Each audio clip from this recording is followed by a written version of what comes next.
All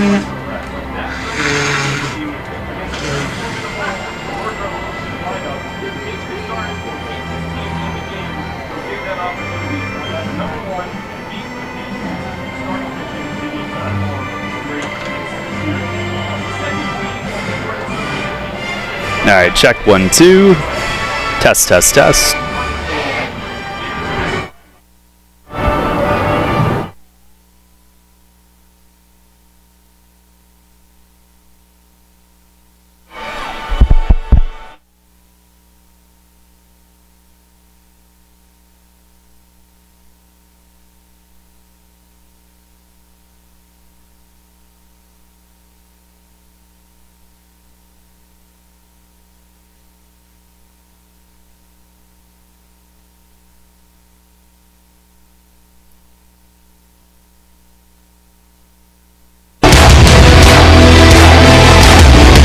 The Atlantic League champion York Revolution is on Sports Radio 1350 WOYK.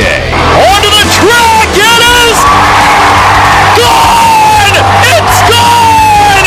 Revs Baseball on WOYK is brought to you by People's Bank, Wellspan Sports Medicine, Shipley Energy, Maple Donuts, Broadway Transmission, Flying Feet, Dasher Investment Services, York Mitsubishi, Kochman Kunkel Insurance Group, Heritage Lawn and Landscape Care, Rudders, Pennsylvania Lottery, Neighborhood Sure Save Markets, PSECU, Kona Ice, Smith, Mayer and Little, York County Bar Association, and by Downtown Inc. Swinging a ground ball, rolled to short, Dead's got it, throws, it's over! And the York Revolution are 2017 Atlantic League champions! Now with the call of today's game, here's the voice of the Atlantic League champion York Revolution, Daryl Henry. Good evening, everyone, from People's Bank Park here in downtown York. Welcome to game number 57 of York Revolution Baseball. Tonight, the Revs kick off a 7-game homestand. First of 4 over the next 3 days this weekend as the Somerset Patriots come in. Daryl Henry along with Michael, Malky, and Tanini. Welcome to Revs Baseball. It'll be a warm weekend, to put it mildly, here at People's Bank Park, and we'll get things started here tonight. Right now, it is Boy Scout night presented by UPMC Pinnacle. Parade of Boy Scouts taking place behind the playing field along the warning track as we speak.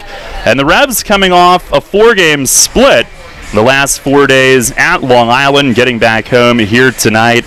As last night, it was a breakout game offensively, Michael, and it was refreshing to see. You had a lot of guys that have been struggling that had big nights, and I think the overall theme for the offense, a couple of the things that we saw last night, in a positive way, were the number of hits and the number of guys on base. One of the big drawbacks this season, the lower batting average, lower on-base percentage, but 19 hits in the 12-7 win last night. Really refreshing to see, especially on the road against a tough Long Island team, and especially against a left-handed pitcher. There are a couple guys in this Revs lineup that struggle against lefties or have struggled, that were forced to play because of injuries certain places around the diamond, but I really loved seeing what Michael Burgess did last night. 4 hits. Malky Mesa also had a 4-hit night. But for Burgess to really get going, that's going to be huge for this team, because right now, you know, it's him over at first base. Zach Wilson, who's played a little first, he's on the DL right now. So it's Mike over there, and then, you know, you really have to shuffle guys around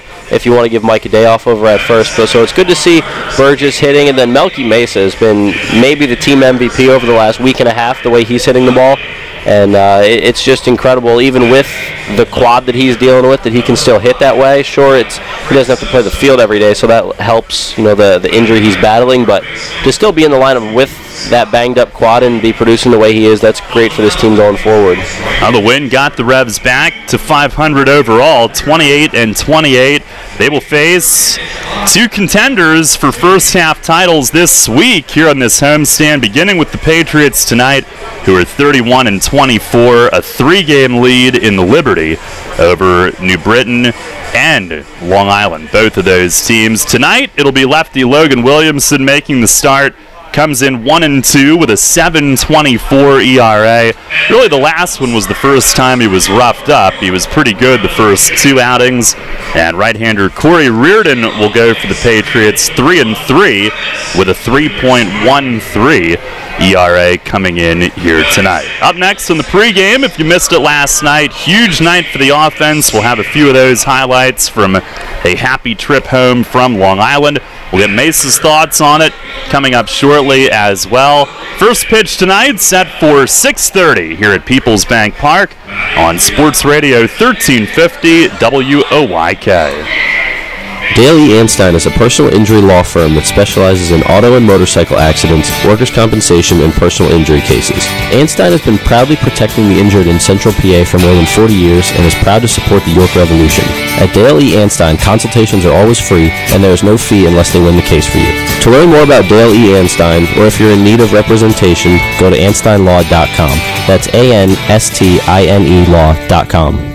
Presley Ridge believes that strong families are the foundation for strong communities. With compassionate and caring professionals, Presley Ridge offers individual, child, and family therapy in addition to foster care and other in-community services. To learn more about Presley Ridge and their impact on families right here in our community, visit presleyridge.org or call 717-845-6624. That's 717-845-6624.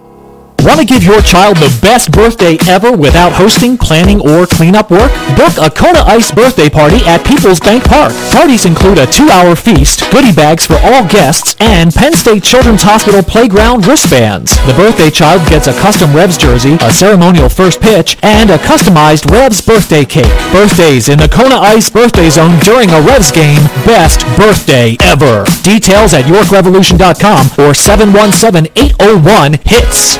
We are your auto loan experts. Hello, I'm Sue DeStefano, President and CEO of First Capital Federal Credit Union. With terms you can trust and competitive rates as low as 2.49% APR, First Capital is the first place to go when you're looking for an auto loan. At First Capital, you're a member, not just a number. You can apply for your loan online at firstcapitalfcu.com or stop by any of our branches. First Capital, putting you first. Federally insured by NCUA. First Capital Federal Credit Union. When your kids are bored, your garage is overflowing, and your patio furniture is on its last legs, you need Penn Dutch Structures. Our selection of Amish-crafted sheds, swing sets, gazebos, and outdoor furniture includes everything you need to play, relax, and entertain all year long. Shop our impressive selection of in-stock structures or work with our professionals to customize a made-to-order structure that meets all your needs. Visit Penn Dutch Structures on site at the Markets at Shrewsbury, located off I-83 on the Susquehanna Trail. That's Penn Dutch Structures on site at the Markets at Shrewsbury. Need to get some cash? No problem. Head to Royal Farms, step up to the ATM, and Get your cash for nothing, cause there is no fee. yep, that's the way we do it at Royal Farms. Some retailers charge to use their ATMs. We don't. Our ATMs are surcharge free, so you can always get Cash for nothing, cause there is no fee. anytime at all Royal Farms ATMs. A bank or credit card fee may apply. Buying or selling? The auction houses of Dover and Mount Royal have you covered. From selling full estates to taking consignments on good, clean merchandise. Join us for weekly in-house auctions at Mount Royal. With food served during weekly auctions and 3 certified appraisers on staff, our friendly and courteous team will make the process easy and enjoyable. We offer a great deal on real estate, selling at 3% instead of real estate agents' commission rate of 6%. For more information, visit our Facebook page, call us at 717-963-3190, or visit our websites at www.theauctionhouseofdover.com and www.mtroyalauction.com. York Country Day School is an independent college preparatory school. It inspires and nurtures the innovative and creative spirit of students as they pursue their intellectual promise. At York Country Day School, students are known and valued, which allows them to engage as compassionate, bold, and active citizens as they identify a purpose outside of themselves and generate the call to better the world. York Country Day School is currently enrolling students beginning at age 2 years, 7 months through grade 12. We invite you to visit for a day and stay for the education of a lifetime. For more information, visit www.ycds.org. Listen live, on demand, and on the go. Download the new WOYK app on the Apple and Google Play stores today.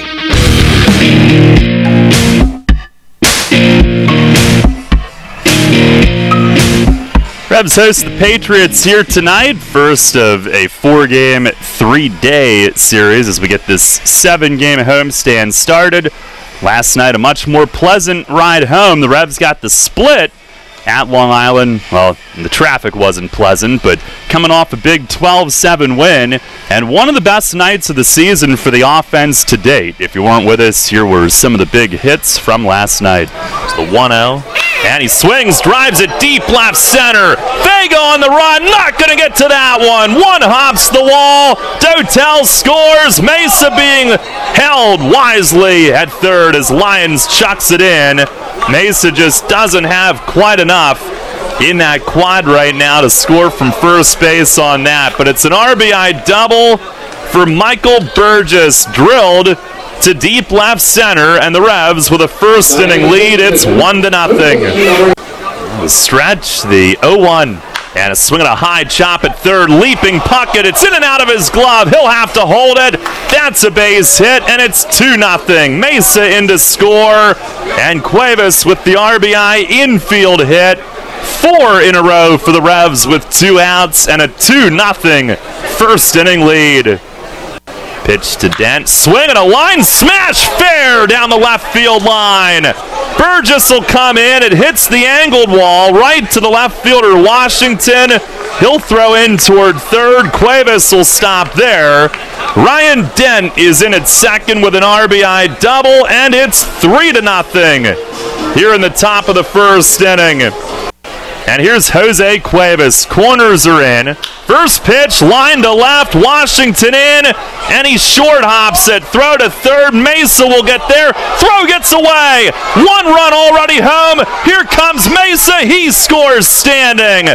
Both runners move up. And it's a 5-2 lead here in the top of the 5th inning. 4 consecutive singles for the Revs.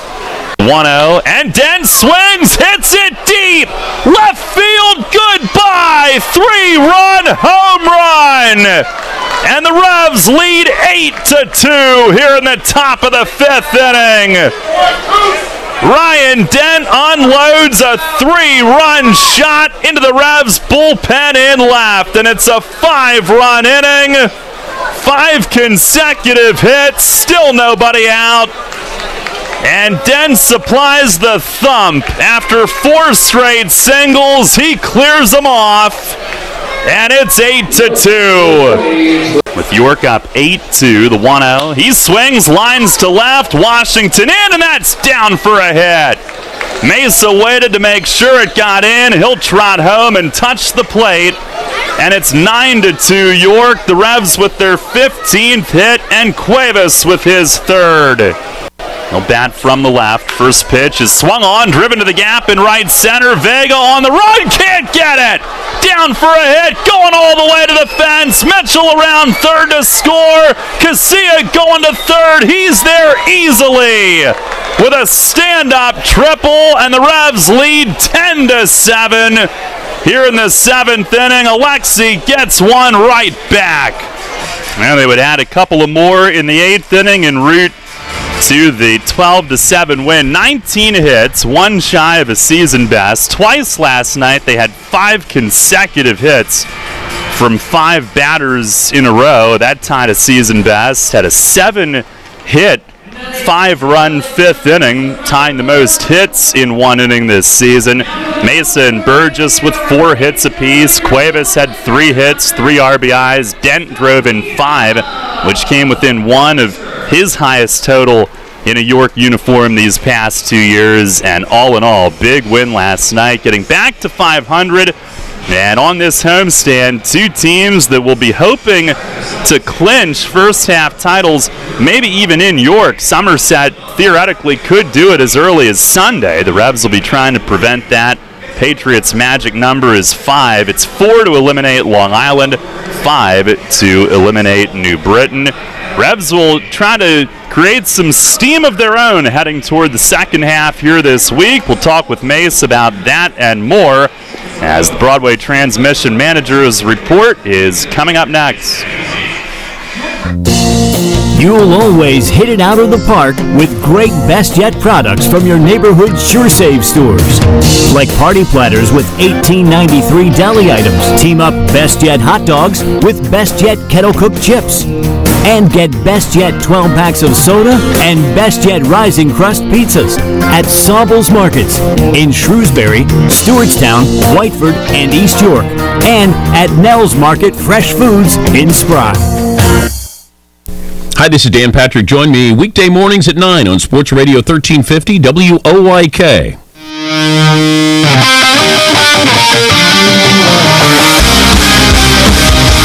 Fans, it's time to go inside the clubhouse for all the latest on your Atlantic League champion York Revolution and tonight's matchup. It's time for the Broadway Transmission Manager's Report. Now, here's the manager of the Revs, Mark Mason.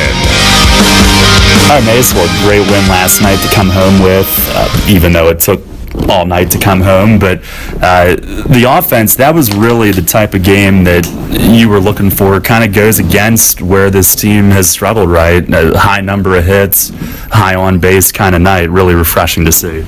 It was a great, it was a great offensive output last night. It was fun to watch. Everybody got in the act pretty much.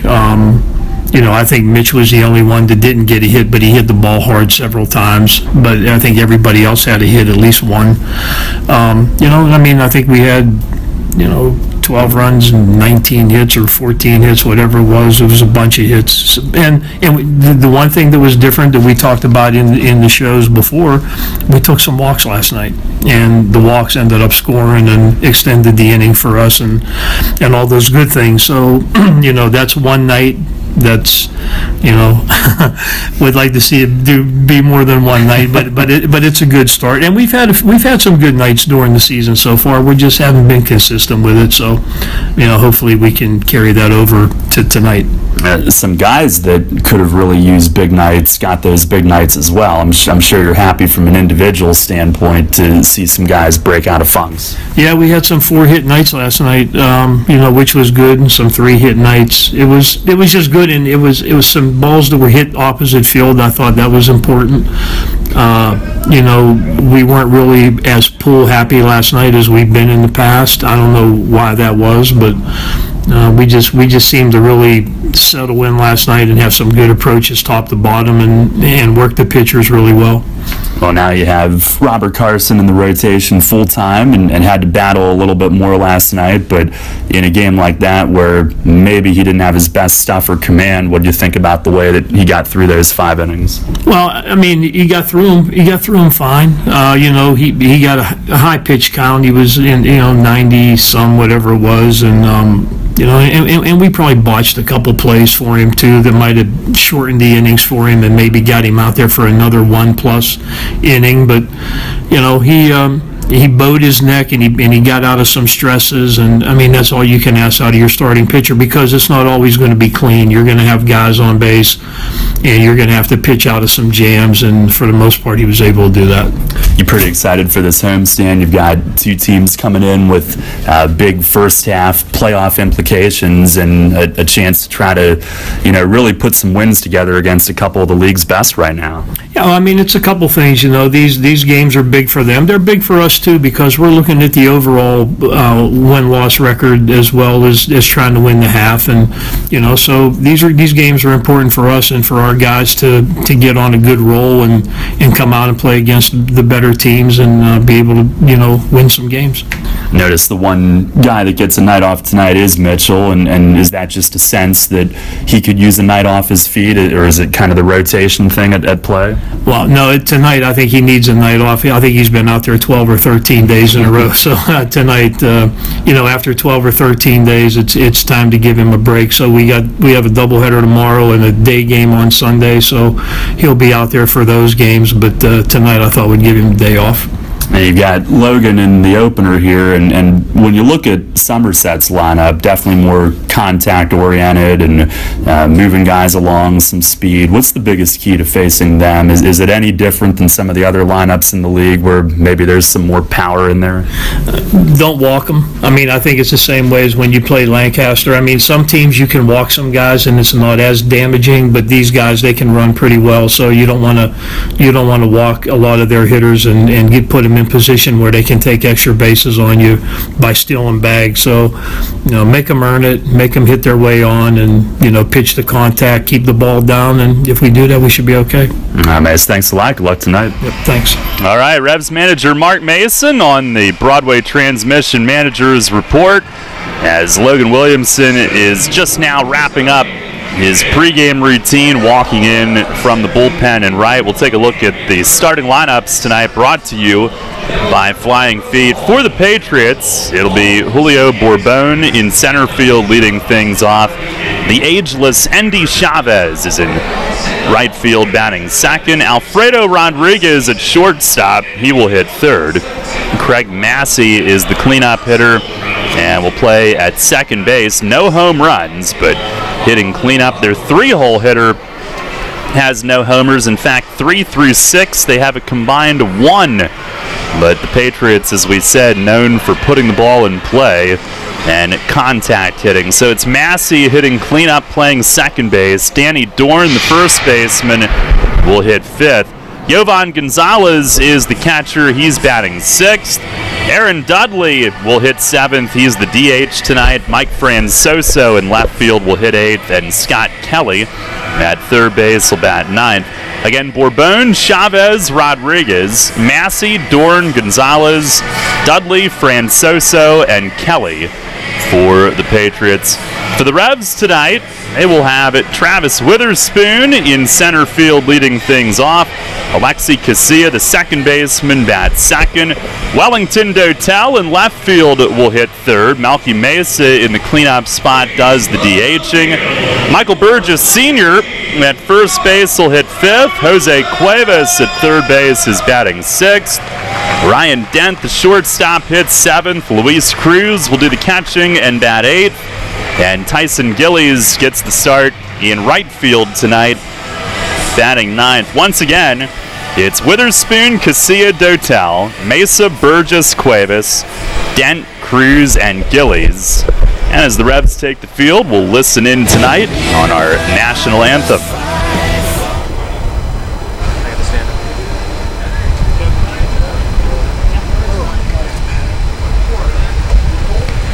Fans, please rise, remove all cover, and welcome Caitlin Gabler for the performance of our national anthem. Oh, say, can you see by the dawn's early light what so proudly we hailed at the twilight's last gleaming, whose broad stripes and bright stars through the perilous fight o'er the ramparts we watched were so gallantly streaming, and the rockets regular, the bombs bursting in air, gave proof through the night that our flag was still there. Oh, say does that star-spangled banner yet wave o'er the land of the free and the home of the brave? That was Caitlin Gabler with our national anthem here tonight as we get set to get this homestand started here in just a matter of minutes. Logan Williamson on the mound here tonight as he walks toward the center of the field. 1-2 with a 7.24 ERA through 3 starts. Really, only the last one was rugged. 13 2/3 innings, 13 hits, 6 walks, 7 strikeouts. He made his return to York with a start at Somerset in his debut, June 13th. 4 1/3, 3 hits, 3 runs, and they really singled him to death. They scored 3 in 1 inning, in which they barely hit the ball out of the infield, only hit it out of the infield once. Followed that with a win at home on June 18th against the Road Warriors. 5 innings also, only 3 runs, and it didn't allow much of anything until his final inning in that game. Retired 11 straight at one point. Last time out, 4 1/3, and 5 runs allowed on 6 hits. Did walk 4 against Sugar Land, so he's looking to rebound from that as he makes his 4th start and his 3rd in a row here at home tonight. And Michael, it is a little bit different challenge facing Somerset, a little bit different lineup than a lot of teams in this league. Very much slap hitting contact. They lead the league in sack bunts. They're second in steals. And like Mace said, the big key, don't put them on with walks. Yeah, another key Mace mentioned, keep the ball low in the zone. Now this isn't a team that's going to take those balls up in the zone and drive them out of the park. Not a home run hitting team, last in the Atlantic League, but again, you want to keep the ball low in the zone, make them hit some ground balls, and the Revs' infield defense is really solid, especially up the middle with Dent and Casilla, and you just want to do everything you can to keep guys off base. And Mace also mentioned the stolen base threats that this team has, so you don't want to give up anything easy to this club because they'll turn singles into doubles and triples. Well, the Revs in their home whites to get things started on this homestand. Somerset is in their navy tops as Julio Bourbon makes his way to the plate. And Logan will work with Luis Cruz tonight. Tyler Clark still sidelined with that thumb swelling that he's got. Caught one awkwardly last weekend at home. That's been bothering him. Cruz starting a 5th straight game. And Logan looks into Luis. We're set to go. Our Dasher Investment Services first pitch is right down the middle. It's a called strike. We are underway. Good start for Logan. The key is getting ahead of guys. It's as simple as that. You want to keep guys off base. Don't walk them. You got to get ahead in the count. 6:36 our start time tonight. Here's the 0-1. And a swing and a bounce to first. Couple soft, easy hops to Burgess. He'll glove it and step on the bag himself. And that's a great start. 2 pitches, and Williamson's got 1 out. Really big, and Bourbon's been a nightmare against opposing teams. Guy that gets on base a lot, and Logan's able to keep him off base with a lefty-lefty matchup. Now another lefty, Andy Chavez coming up. Chavez hitting at .252. Couple home runs, 14 driven in. He's driven in 8 in his last 7 games. Last dozen games hitting close to 300. First pitch, it is down low. Our weather tonight, the board reads 95 degrees with sunny skies. Weather brought to you by Heritage Lawn and Landscape Care. The 1-0, and there's a called strike. Our plate ump tonight is Derek Moshe. David Speranza at first, Nate Caldwell at third base. Logan nods yes, working quickly. Pitch is beaten foul down off Chavez's foot. And that one ricochets over against the front of the Revs' first base dugout, 1-2. Revs at 28-28, 14-13 at home. Somerset 31-24 coming in. They've been in at least a share of first place every day of this season. Their current lead is 3. They've been alone in first for 58 straight days. It's the 1-2. And a ground ball, second base, right to Alexi. He's got it cleanly. Sidearms over to first. 2 up, 2 down on ground balls pulled by left-hand hitters against Williamson. Another good job by Logan to keep that ball lower in the zone, and just a weakly hit ground ball out to Alexi. And the Revs infield is going to gobble up those ground balls all day long. So as long as Logan keeps that trend going, they're in good shape. And now Alfredo Rodriguez, the shortstop. He had a 9-game hitting streak snapped last night. First pitch is a called strike, inside corner.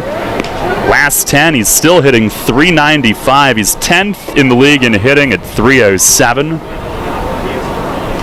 No homers, but 22 knocked in. The 0-1, and he slaps it the other way. Base hit right field. Gillies was shallow. He's on it, but a single for Rodriguez, who continues to hit. And the Patriots, who strike out the second fewest times of any team in the league, that's what they do. They put their bat on it. That's what it is there. I mean, just opposite field, not hitting the ball where it's pitched. And you just got to hope that Rodriguez stays over there at first base with 2 outs, and Williamson really has to bear down here and go after Massey right here, the left-handed hitter. Rodriguez does have 9 steals. Here is Massey hitting cleanup tonight. Another lefty. First pitch is upstairs. Massey hitting at .336, .373 in the month of June. Tonight his 33rd game played. He missed the first 2 weeks of the season due to injury. No homers, 16 driven in. Now move to first. Soft toss over, checking on Rodriguez. And the Patriots, as a team, second in the league in steals with 61, but that is less than half the total that Lancaster has. It's unbelievable. There's the 1-0, and that missed up and in. Now, we mentioned 3 through 6 in Somerset's order, a combined 1 home run. Danny Dorn on deck, he's got 1. Patriots as a team only 27. The next lowest total is 33, the Road Warriors. The 2-0, and that's over for a strike, 2-1. The Patriots strike out the second fewest, walk the third most. They have the most sack bunts, 4th in batting in terms of average, 5th in total runs. And then on the other side, pitching and defense is where they win a lot of games too. The 2-1, and it's right down the chute. Called strike. Williamson comes right back to even it. It's a good pitch there from Logan, a little bit on the outside corner, keeping it at the knees, so it's a tempting pitch. It's a strike, but it's not that hittable. Burgess holding Rodriguez. Here's the 2-2, and it's lined to short right at Dent. He catches it on the fly. Massey hits it hard the other way, but right at Dent to end the inning. No runs, 1 hit, and 1 left. We've played a half tonight. It's the Patriots nothing, the Revs coming up. Are you one of the many people that has a 401k that is eligible to roll over, but you just haven't done it yet? Maybe you're not sure where is the best place to put it. I'm Tom Dasher of Tom Dasher Investment Services. I specialize in helping you getting your 401k and IRA money parked in the best place for you. So if you haven't rolled your 401k yet, or if you're not satisfied with your IRA, call me for a consultation at 487-2096. That's 487-2096. And check out my website at tomdasher.com. Sports injury? Walk into WellSpan Urgent Orthopedics for immediate care. No appointment is ever needed. Our orthopedic and sports medicine specialists are here to treat you. Visit wellspan.org/urgent orthopedics today for hours at our York and Hanover locations. There's a lot of talk out there about good health care. We all want a good plan. But step outside and take a good look at all those beautiful trees and shrubs in your yard. Do you have a plan to maintain their good health? Heritage Lawn and Landscape Care has a veteran staff of 12 fully licensed and trained tree health care professionals to rely on, including 10 certified arborists and 3 PA certified horticulturalists. So don't let your trees and shrubs fend for themselves against Mother Nature. Visit heritagelawnandlandscape.com and get world-class care right in your backyard. The Revolution plays here. Play ball! The new Sports Radio 1350.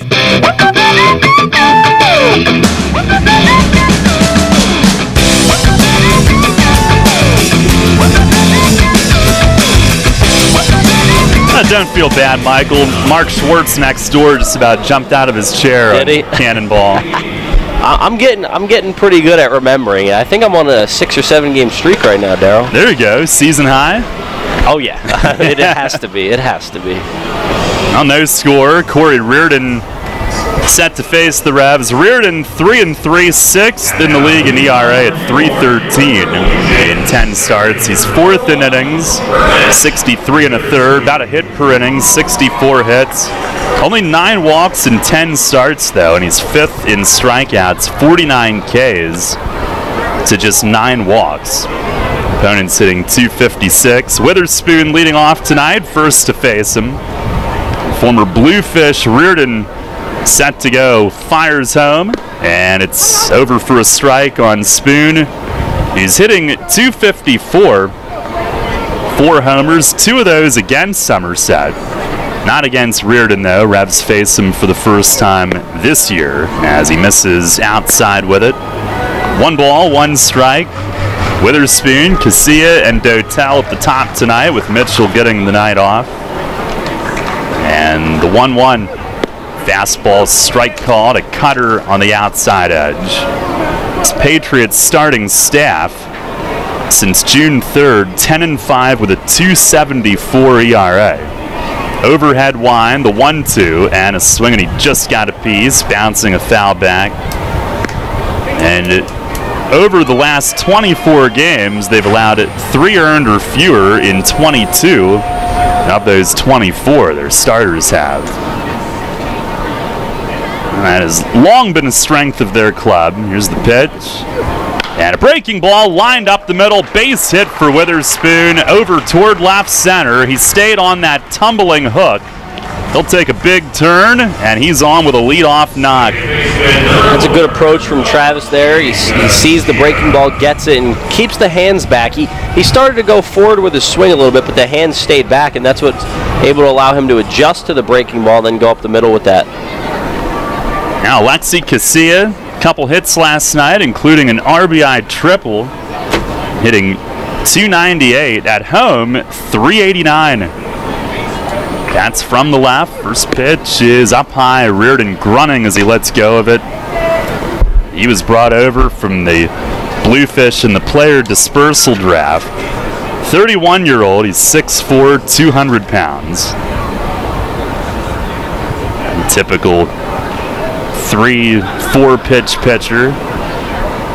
There's the stretch and a move to first. Witherspoon dives back. Pretty good foot turn from a righty. That was quick. And he had Spoon leading maybe just a little bit.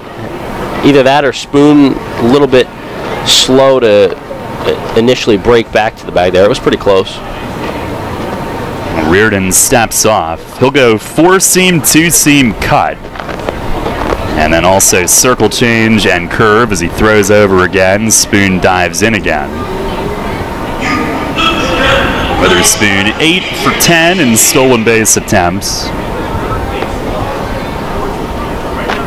Reardon did lose his last start. In fact, the team has lost his last 4. He fires over again. He is 0-2 in those 4. But the most earned runs that he's allowed in any of those 4 is 3. So he's had some bad luck. Last time out, 7 innings, 5 runs, but only 2 earned. As he throws a 4th time, fairly close, but Spoon gets dirty again. He's back.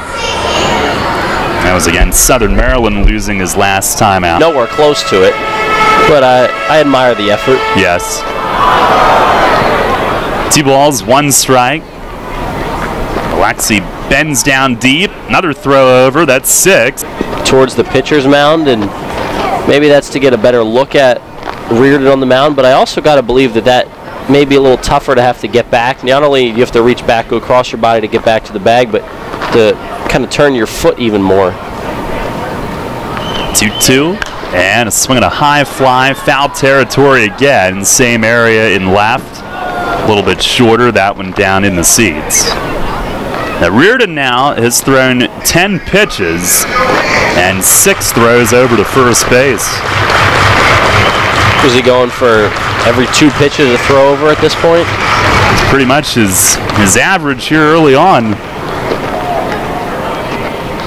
He had been overseas, joined Bridgeport for the second half last year. He holds, and a 7th move to first. That was close, but Witherspoon again has the hand in. At what point do you just get sick of it? Yeah. If you're Reardon. He's got a great move. I mean, at least the move he's got going right now that he's showing with Spoon on base, but Spoon's not shying away. Now set. Long hold and make it 8, and they got him. The 8th one was the charm, and Witherspoon is erased on the pickoff over at first. Base is empty, 1 out. I really just don't know what Spoon's trying to do over there. I think it was a pretty good indication after the first 7 that Reardon not only did he want to keep him close, but he wanted to pick him off. And Spoon got a bigger lead. He angled his body to make it harder to dive back, and then slipped in his tracks there going back to the bag. Pitch to a lesson in persistence from Cory Reardon. 8 pickoff throws, and he eventually got him. Here's Wellington Dotel, his former Bridgeport teammate. A long set, and now he'll throw over on Casilla, who's back standing. This is unbelievable. And now the fans will boo him. That's 9, if you're counting at home. And actually, on point streak, they do. On the pitch to Dotel, swing and a miss. Cutter down. Dotel, 3 straight multi-hit games. He's hit safely in 4 straight overall. He's now tied for 4th in the league in total hits with 62. 326 his average with York. See it first, 1 out, the stretch, the 0-1, and a line drive right field. Chavez has to back up, jumps, can't get it. 1 hops the wall. Casilla looking over his shoulder to read it. He will head to third and stop there. It's a double the other way for Dotel. Another hit for him. And the Revs' first 3 batters with knocks. This one a double over the right fielder's head. And it's 2nd and 3rd with 1 out. That's great to see right there from Wellington. Going the other way, we know how good he is when he can stay up the middle or to right field. And Mace talked about it in the pregame as well. The hits yesterday that the Revs came up with in Long Island, a lot of them were to the opposite field, and those are important because it shows how good of a hitter you are, one, and also how you can make adjustments and go with a pitch. And Wellington did it right there. Good job by Casilla on the bases to hold up there, but also get far enough where he's able to go first to third. Now here's Malky Mesa, first pitch, breaking ball. It's a called strike. Dotel hit it over the head of his former Bridgeport teammate who beat him for the batting title 2 years ago. Chavez hit 345. Dotel hit 335 that year. Here's the 0-1. And a liner up the middle base in the first inning tonight that produces 2 runs. Here's Michael Burgess, had a huge night as well. First offering, it's down low. He was 4 for 5. And his average is spiked to 228. 8 home runs, tied for 4th in the league. Facing his former team, was with Somerset in 2015. 1-0, and it misses up high. The Revs with 4 straight hits to start the night. The only out coming on the pickoff, which maybe has cost the Revs a run here early, but they are up 2-0. There's the stretch from Reardon, the 2-0, and it's just off the corner away. Well, the Revs' record for consecutive hits to start a game is 5.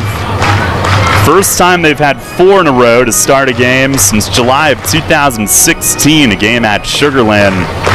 They won 11-7. 3-0, and that's in for a strike. The record for consecutive batters reach base in any fashion to start a game is 5. Burgess is trying to tie that mark.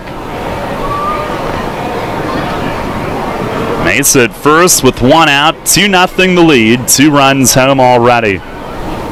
Here's the stretch, the 3-1, and a swing and a bouncing ball to second, and it's dropped by Massey. Shovels to second just in time to nip Mesa, but that cost him a chance to turn 2. Inning stays alive. Burgess is on what'll be a fielder's choice, and officially he does not reach base, so the streak ends at 4, but a great start, and Jose Cuevas will try to make something happen with 2 outs. That could have easily been a double play right there. Hard hit at Massey. He got a hop up, but I think the fact that he got such a nice hop after the ball was low on the ground kind of startled him a little bit and tried to make that turn a little too quick, and the Revs get a break. Now Cuevas, who was 3 for 5 with 3 ribbies last night. First pitch is a fastball strike. He really typified the performance last night, just line drive after line drive. Not trying to do too much. They've carried that same approach over early on tonight. There's the 0-1, and a swing and a foul tip. Ricocheted off Gonzalez's glove and back to the backstop. Cuevas tied season best with 3 hits and 3 RBIs.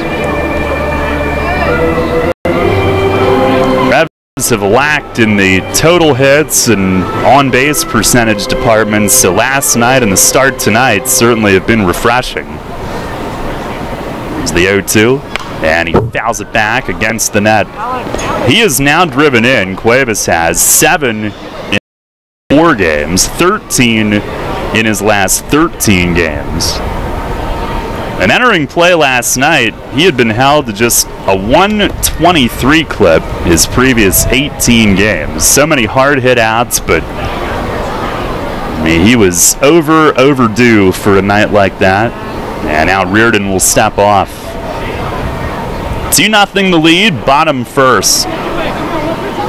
Burgess at first base with 2 outs. And now Reardon ready. There's the 0-2, and a swing and a high drive left field. Francoso backs up into the shadows, jumps, and he comes down with the ball in his glove right in front of the arch nemesis in left. It saves a run. Mike Francoso, a leaping grab right in front of the boards. Just left of the manual scoreboard. So often you'll see a left fielder leap. It hits the wall, caroms away, and they're off to the races, but he had just enough wingspan to reach it.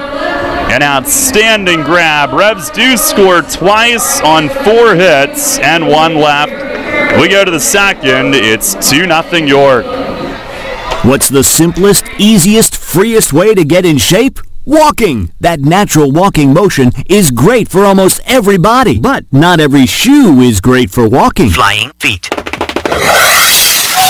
Flying Feet Sports Shoes carries the shoes designed to function best, whether you're out for an invigorating stroll or you're humming along at a serious fitness pace. Walking and fitness shoes that'll do the trick, including a variety of widths and hard-to-find sizes. Walk with name brands like New Balance, Saucony, Brooks, and Accelera. For intense fitness workouts, try shoes from Asics, New Balance, Rika, Saucony, and 361. Flying Feet's selection is great, and the service is even better. With personal attention many stores are lacking. Some stores sell shoes, Flying Feet fits them. So take life in stride and do it in style with comfortable walking shoes and fitness shoes from the Sportswear store without specialty prices. Flying Feet Sports Shoes. Flying Feet.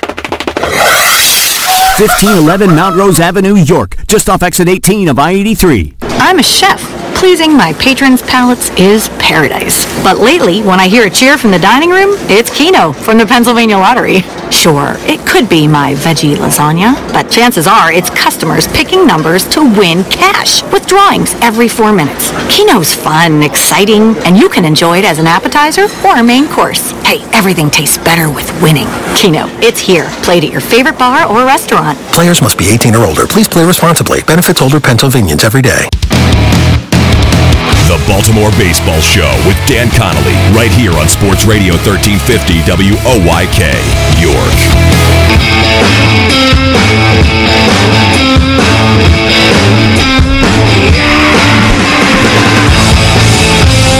Revs a 2-0 lead for Logan Williamson as we start the second inning tonight. The Danny Dorn, Jovan Gonzalez, Aaron Dudley coming up. Left, right, left. 5, 6, 7. And Williamson's first pitch of the inning is taken down low. Dorn hitting at 260. 1 home run, 21 driven in. He is 7 for 17 against York. That's the big leagues briefly with Arizona. Here's the 1-0. And that's over for a strike. Has struggled of late, 2 for his last 26. Tonight is 76th start, that's third. He fires, and a swing and a miss. Right at him, behind in the count, now 3-2. He is 5th in strikeouts. 197. A payoff pitch, and it hit him. That one sailed inside and got Dorn in the front arm, a leadoff base runner to begin the second. Well, no harm right there. It would have been ball 4 anyway, but there's a leadoff man on and a free pass nonetheless with the hit by pitch. I know, just got to bear down against the bottom of this order right now. Williamson, his offense got him 2 runs in the bottom of the first, and he's looking for that shutdown frame here.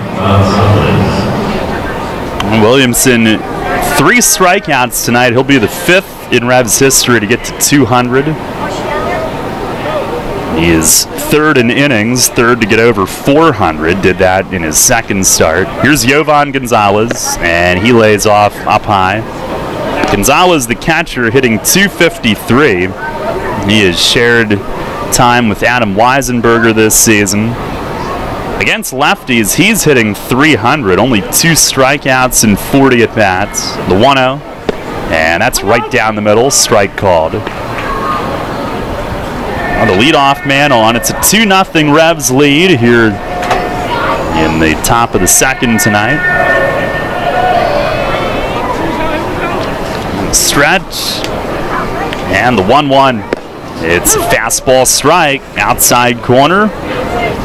Revs this season 2-3 against Somerset. Split a 4-game series at their place a couple of weeks ago.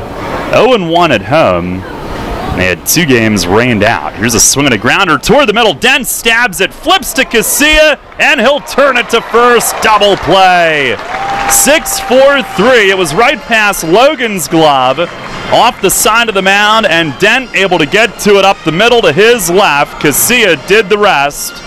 Coming across the bag, bases empty with 2 out. Breaking ball lofted in the air, shallow right. Gillies coming hard toward the line, and he's there and makes the grab on a sprint in toward the line in shallow right. He got there, slammed the brakes, and made the catch to end the inning. No runs, no hits, nobody left. We've played an inning and a half tonight. It's the Revs 2, Patriots nothing. Money and business are essential to the strength of a community. So is cheering and celebration and music and fun. That's why York Revolution games, concerts, youth sports, special events, and more happen at a place called People's Bank Park. People's Bank has been serving York County for more than 150 years. Always cheering, always celebrating, always committed to the things that make York County great. And to you having a great time at People's Bank Park. People's Bank, member FDIC, equal housing lender. You'll always hit it out of the park with great Best Yet products from your neighborhood Sure Save stores. Like party platters with $18.93 deli items. Team up Best Yet hot dogs with Best Yet kettle cooked chips. And get Best Yet 12 packs of soda and Best Yet Rising Crust pizzas at Sobel's Markets in Shrewsbury, Stewartstown, Whiteford, and East York. And at Nell's Market Fresh Foods in Spry. Smith, Mayer & Little is a holistic wealth management group with one product, advice. We aim to simplify our clients' lives, help them retire comfortably, and build lasting legacies for their families and the causes they care about. Our purpose is simple, to make a meaningful difference in the lives of our clients, our community, and the world in which we live with the advice we provide. Smith, Mayer & Little, a wealth of knowledge about wealth. We make our living by making a difference. Visit us at financialjava.com. Janney Montgomery Scott LLC, member NYSE, FINRA, and SIPC. This is Jay Gaush. You're listening to York Revolution Baseball on the home of the Revs, Spurt Radio 1350, WOYK. First in York, first in sports.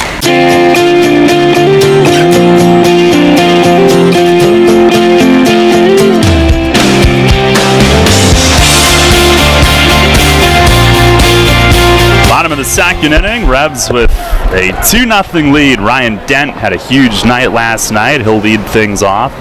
First pitch from Reardon is over for a strike. Dent with 5 ribbies last night. Second this year to only Tyler Clark's 7 RBI game.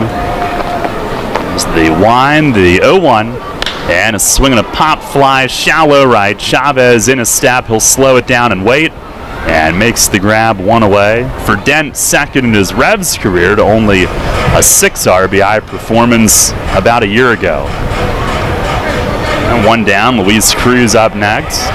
2-0 the lead. Then when Dent hits, it seems to be in bunches as well. He's one of those guys that isn't just going to scatter a lot of 1 RBI games. He'll put multiple RBIs up there, and it's great to see looking at that box score this morning, that 5 spot. That was awesome. Big numbers across the board. Pitch to Cruz is over for a strike. Cruz hitting at 224, 318 here at Peoples Bank Park. There's the 0-1, and that's down low. Gillies will follow this inning as well. Reardon, who's got the overhead full windup, he kicks, fires, and Cruz swings. Skies a foul off to the right and out of play, 1-2. Stadium's going to be operating late tonight. Boy Scouts have the on-field sleepover. And then we're at it early tomorrow.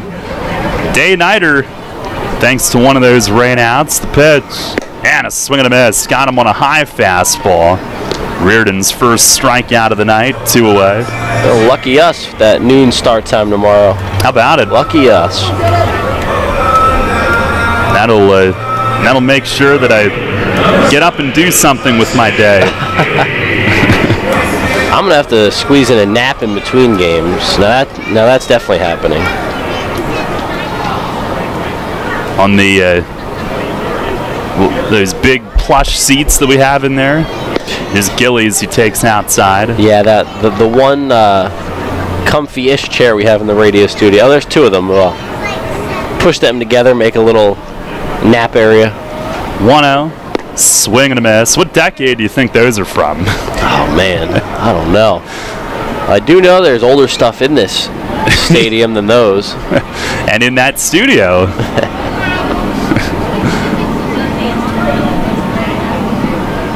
1 ball, 1 strike, 2 Gillies. Here's Reardon's pitch, and a foul tip back to the netting. Reardon, he's 31 years old. He was the Patriots' 2nd-round pick from the Bluefish dispersal draft. I believe the first one was Bridgeport closer David Carpenter, but he hasn't been in the league this year.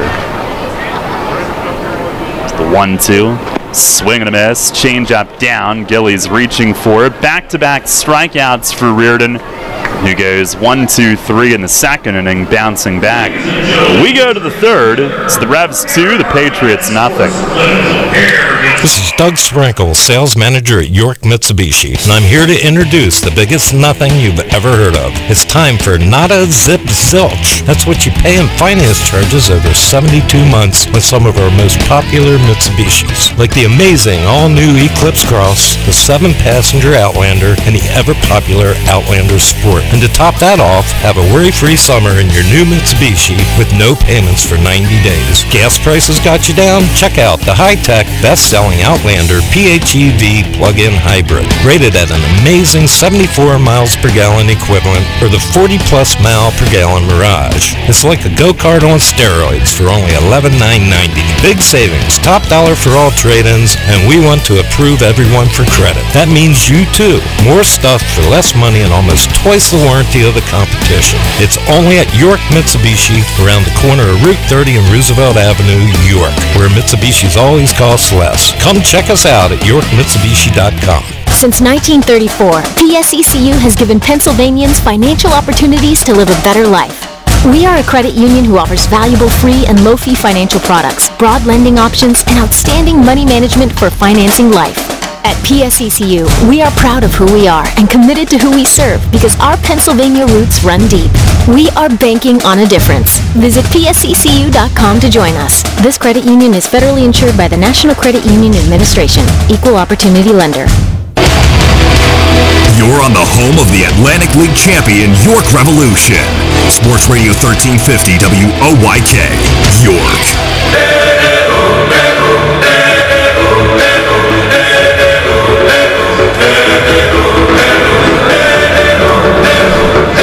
Two 2-0, Revs lead. We head to the third inning.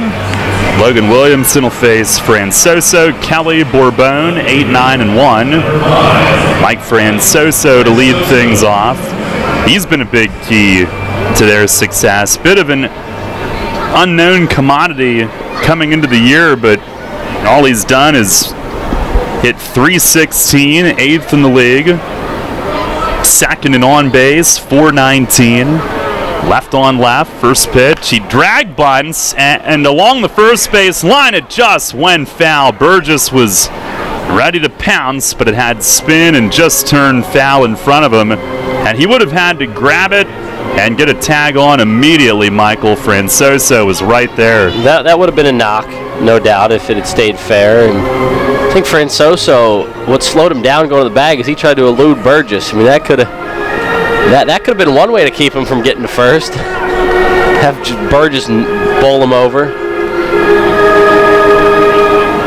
A strategy I would recommend. Yeah. Avoid running into Burgess. There's the 0-1.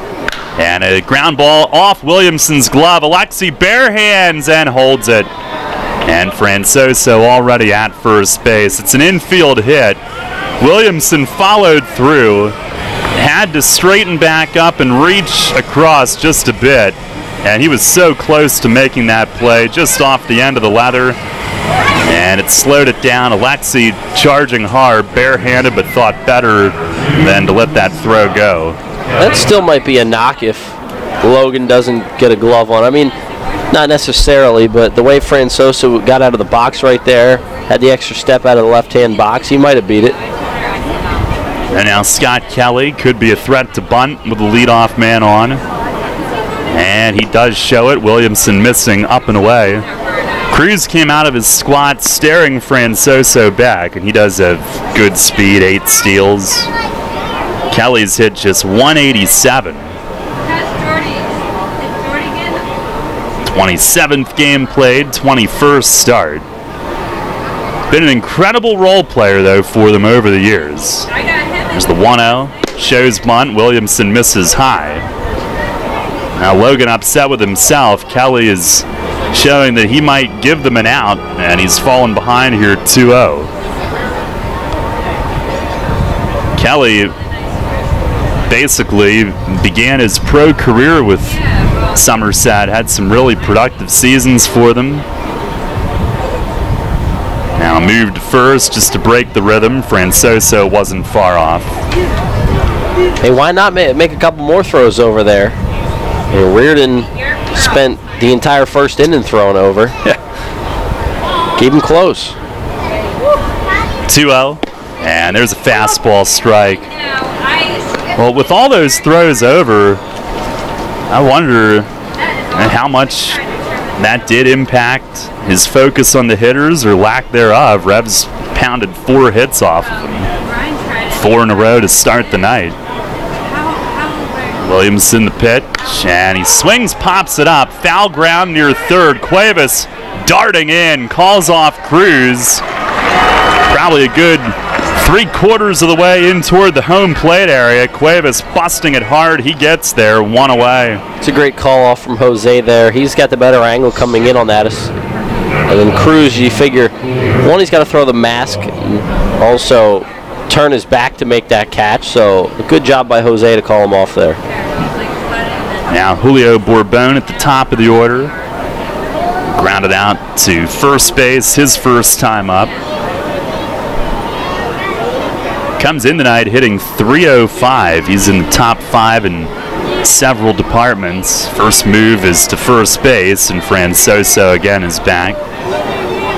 Bourbon is 3rd in runs, tied for 4th in hits with Dotel, tied for 3rd in extra base hits, tied for 2nd in doubles. He's been a huge reason for their success, leading off and getting on. Williamson, another move to first. Francoso again is back. 1 on, 1 out. Revs up 2-0 here in the 3rd.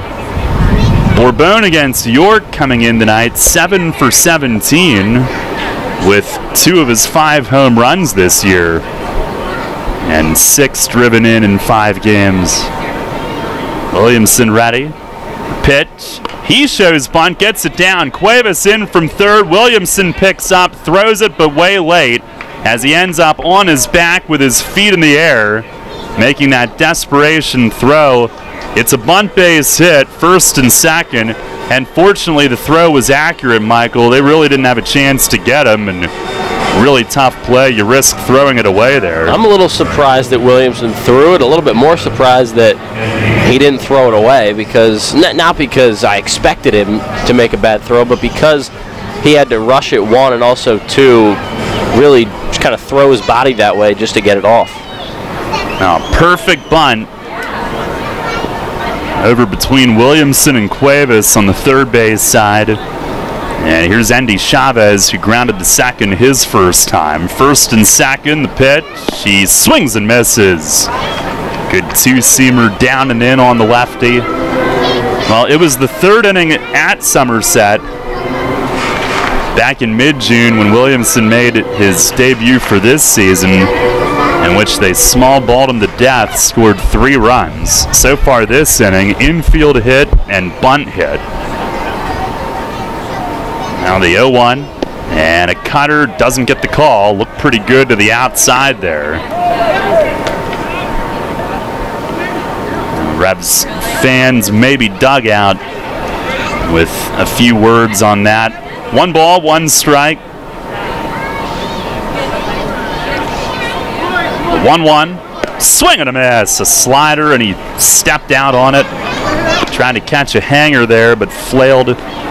Back on June 13th, the roles were reversed. It was Francoso who bunted for a hit, and Bourbon who had the swinging infield hit. And they also had a sac bunt and a squeeze sac bunt in a 3-run 3rd against Logan. 1-2. And a swing and a nubber along the line at 3rd. That's foul, though. A little bit further off the line than it initially looked from here.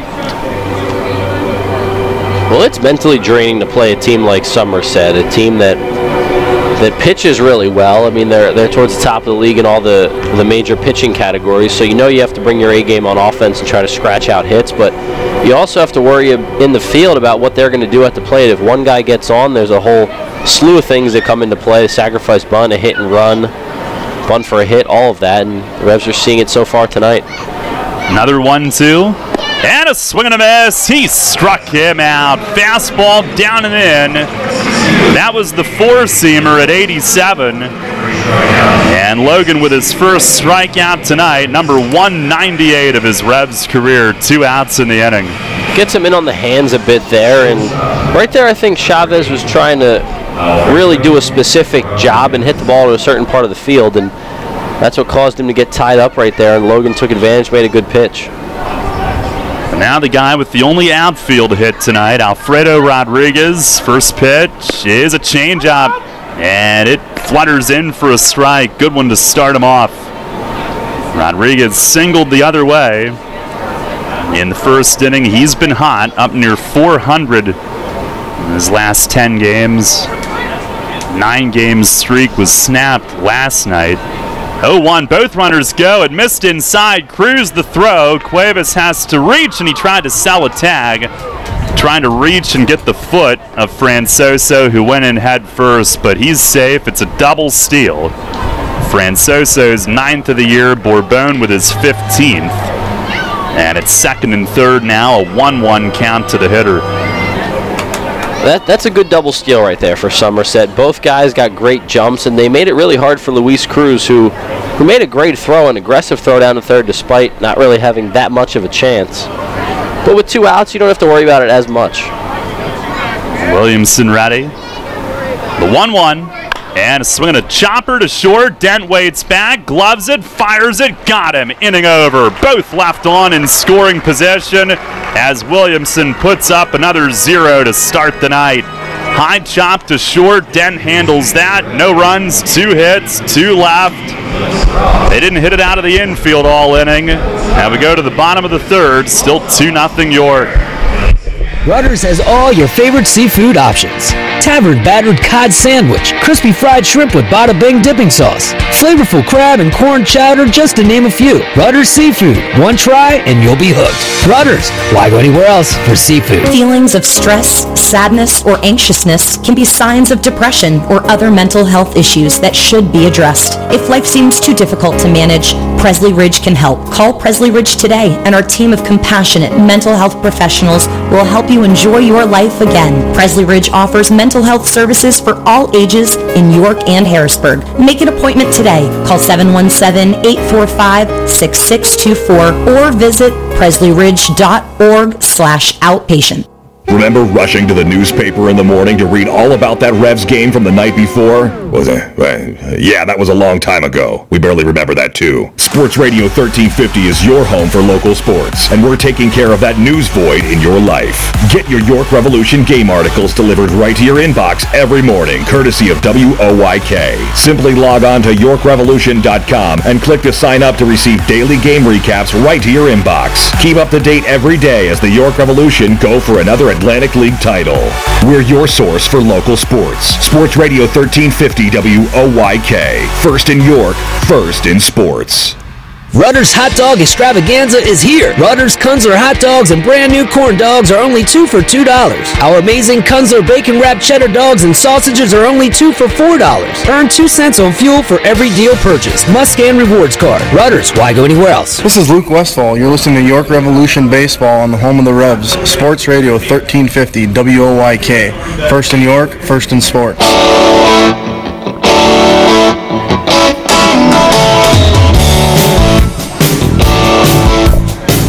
2-0 York, bottom 3, top of the order as Witherspoon takes a strike from Reardon. Trav led off the game with a single, but on the 8th pickoff attempt from Reardon was picked off. Here's the 0-1, and a swing and a ground ball sharply to second, but Massey handles it, lobs it over to first, 1 away. Despite that first inning pickoff, the Revs would follow with 3 more consecutive hits and scored 2 runs. They lead it 2-0. Alexi up next. Casilla singled to center and scored in that 2-run first. Reardon, who stands angled toward third from the first base side of the rubber. Overhead wind, first pitch curve. He plops it in for a strike. Got a pretty big curve. Low to mid 70s on that. He deals, and it's swung on line to left center. Casilla 2 for 2. Francoso comes on to play it on a hop, but that ball left up, and Casilla takes it the other way. Revs with their 5th hit, and Casilla's got his 2nd. That's a changeup up in the zone right there, and Casilla's not going to miss that. And after a slow curveball that is, a noticeable curveball out of the hand, he's not missing that changeup high in the zone, and it's so good to see Alexi with authority hitting the ball to left center. Now that's not a gapper, but it's hard hit. Shows you that the approach is right where it should be for him. Now Dotel, first pitch, swing and a miss. He saw one up and might have chased. Dotel a double, over the head of Chavez and Wright in the first inning, which set them up second and third, and Mesa brought home both with his single. He's on deck. 1 on, 1 out. Sun shining brightly still. The lights are about halfway on. 0-1, and a swing and a foul back off the net. Reardon, who finished last year in the Dominican Winter League, spent time in Taiwan last year. Pitched in the Atlantic League All-Star game as well. First half with Bridgeport last year, 7-3, 3.29 ERA, then got the call to go to Taiwan as Dotel asked for time and backs out. He is certainly known for his control. About 1 walk per 9 last year. There's the 0-2, and that's upstairs. This season, just 9 walks and 10 starts. He actually had 3 in 1 start, 2 in 2 others, but 5 times he's walked none. And now ready. There's the 1-2. Swinging a foul tip back to the net. Dotel hangs in there.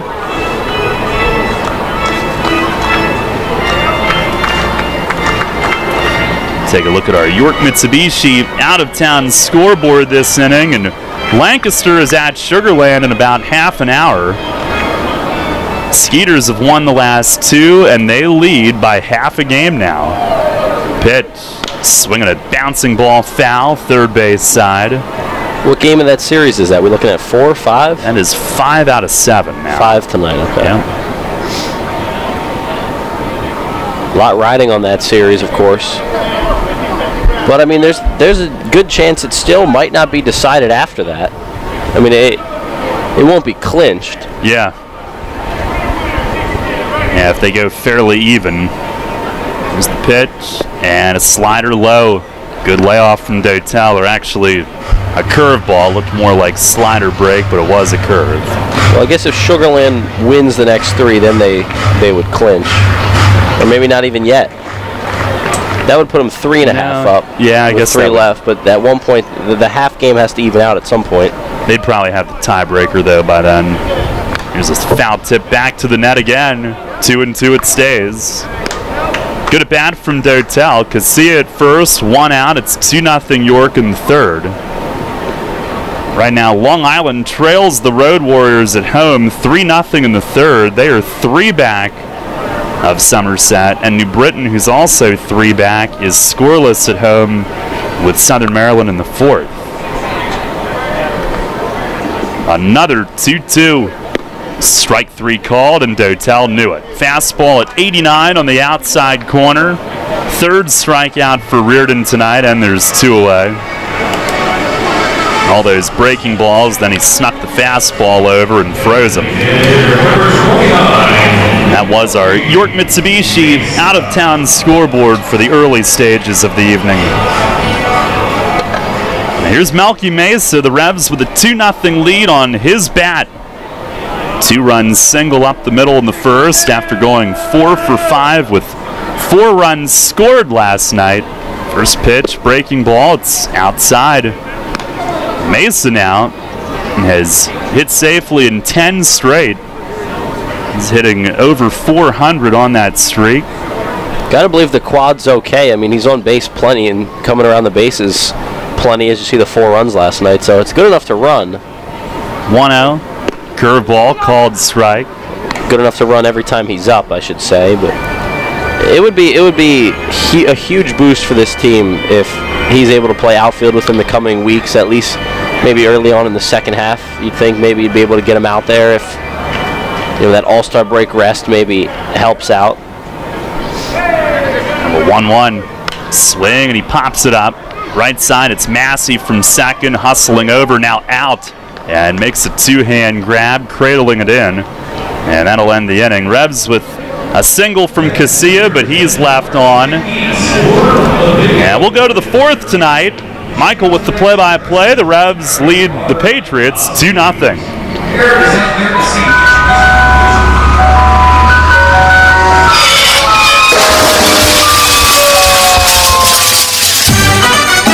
Tired of hearing that music? Especially when you already have that same ice cream in your freezer. Try something new and amazing with tropical shaved ice. On Monday morning after the big company event, do you want the buzz down the hall to be, how awesome was this year's company picnic? Then crush boredom and bring on Kona Ice with over 32,000 flavor combinations. This is not your typical lackluster snow cone. Their flavors are bold and delicious. Fuzzy Navel, Margarita, Blue Hawaiian. Kona Ice is dairy-free, gluten-free, and they even offer flavors that are sugar and dye-free. No party is too big or too small. They can serve up to 1,000 people per hour. They have party packages starting as low as $100. To add more excitement to your next event, find them online. At Donegal, we understand there are many costs associated with running a business. That's why Donegal works with you to provide quality insurance products based on your business needs, and why we deliver that insurance at a price to fit your budget. Call your local independent Donegal agent today and discover why, when it comes to insurance for your business, Donegal is a better value. Contact Coatman Kunkel Insurance at 717-854-0300 or stop in at 3217 East Market Street, York. Locally owned and operated by Pam and Rudy Coatman. Coatman Kunkel Insurance. Local sports on WOYK are brought to you by Maple Donuts, a family tradition since 1946. The Baltimore Baseball Show with Dan Connolly, right here on Sports Radio 1350 WOYK, York.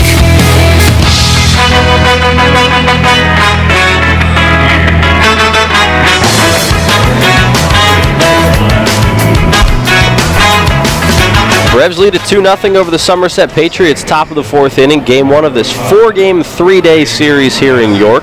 2 runs on 5 hits, no errors for the Revs. No runs on 3 hits, no errors for the Patriots. Logan Williamson back to work in the fourth. He's been good so far through 3 shutout frames. He'll face 4, 5, 6 for the Somerset Patriots. Craig Massey, the second baseman and cleanup hitter, to lead off. First pitch from Logan, fastball over the heart of the plate, 86 on the gun. Massey's in an 0-1 hole. Massey lined out to short to end the first inning. He comes in, hitting .336 on the season with 16 RBIs, and now the 0-1's flip foul behind the netting. It's 0-2. Massey in the month of June hitting .373 to lead this Somerset club in batting average over this past month. 12 RBI in the month, only had 4 in May and April combined. Left on left for Williamson. Here's the 0-2 pitch from him. Breaking ball low and away. Cruz smothers it in the dirt. Williamson tried a slider there, but it was never tempting as it was always out of the zone. And now 1-2 count. No outs in the inning. Massey at the dish, the leadoff man here in the fourth. 2-0 lead for the Revs. Here's Williamson's 1-2. Fastball laced into center field for a base hit, and one hops in front of Spoon, who picks it up, shaded towards left center, gets it back into the infield to hold Massey to a single, but with a 1-2 count, Massey sends a fastball from Logan back up the middle. Third straight inning, the leadoff man is reached for the Patriots. Williamson got Bourbon, the leadoff man, in the first, but then he hit Dorn leading off the second, gave up a single to Francoso in the third. Now a single to Massey here in the fourth. That brings up the previously mentioned Danny Dorn. He's at first base tonight. Another left-handed hitter for Williamson. Short lead over at first for Massey, and now a move over just to test the waters to see if Massey was going anywhere. So he dove back in safely.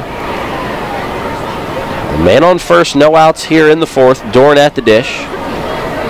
Hit by pitch and was erased on a double play in the second inning. Williamson looks at first again, comes set to the plate. The 1-0, or the 0-0, misses inside. Now it's 1-0.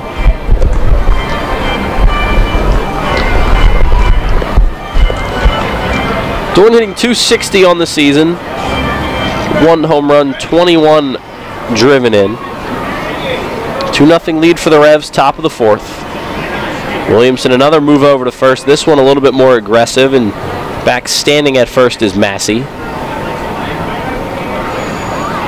1-0 the count on the batter. Dorn, the tall, lanky first baseman. The Somerset Patriots team trying to claw their way back to even. It's 2-0 Revs, and Williamson gets a fastball over. 86 on the gun. No balls and 1 strike. No outs in the inning, a man on first. That's Massey. He singled to start the frame. And Dorn faced with a 1-1 count. Williamson takes the sign from Cruz. And the pitch. Chop foul behind home plate. It's 1-2. The Revs will play for 2 up the middle. Dent and Casilla, respectively, at short and second.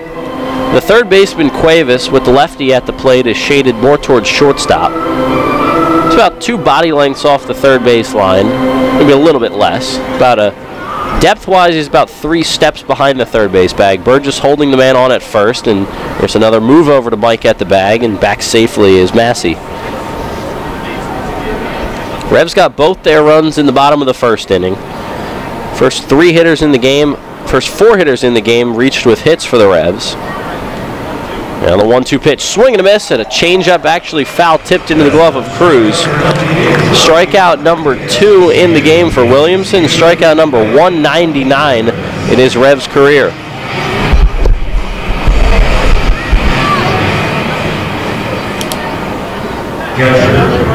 Williamson gets Dorn on strikes, now with 1 down and a man on first here in the 4th. Jovan Gonzalez, the catcher, comes to the dish.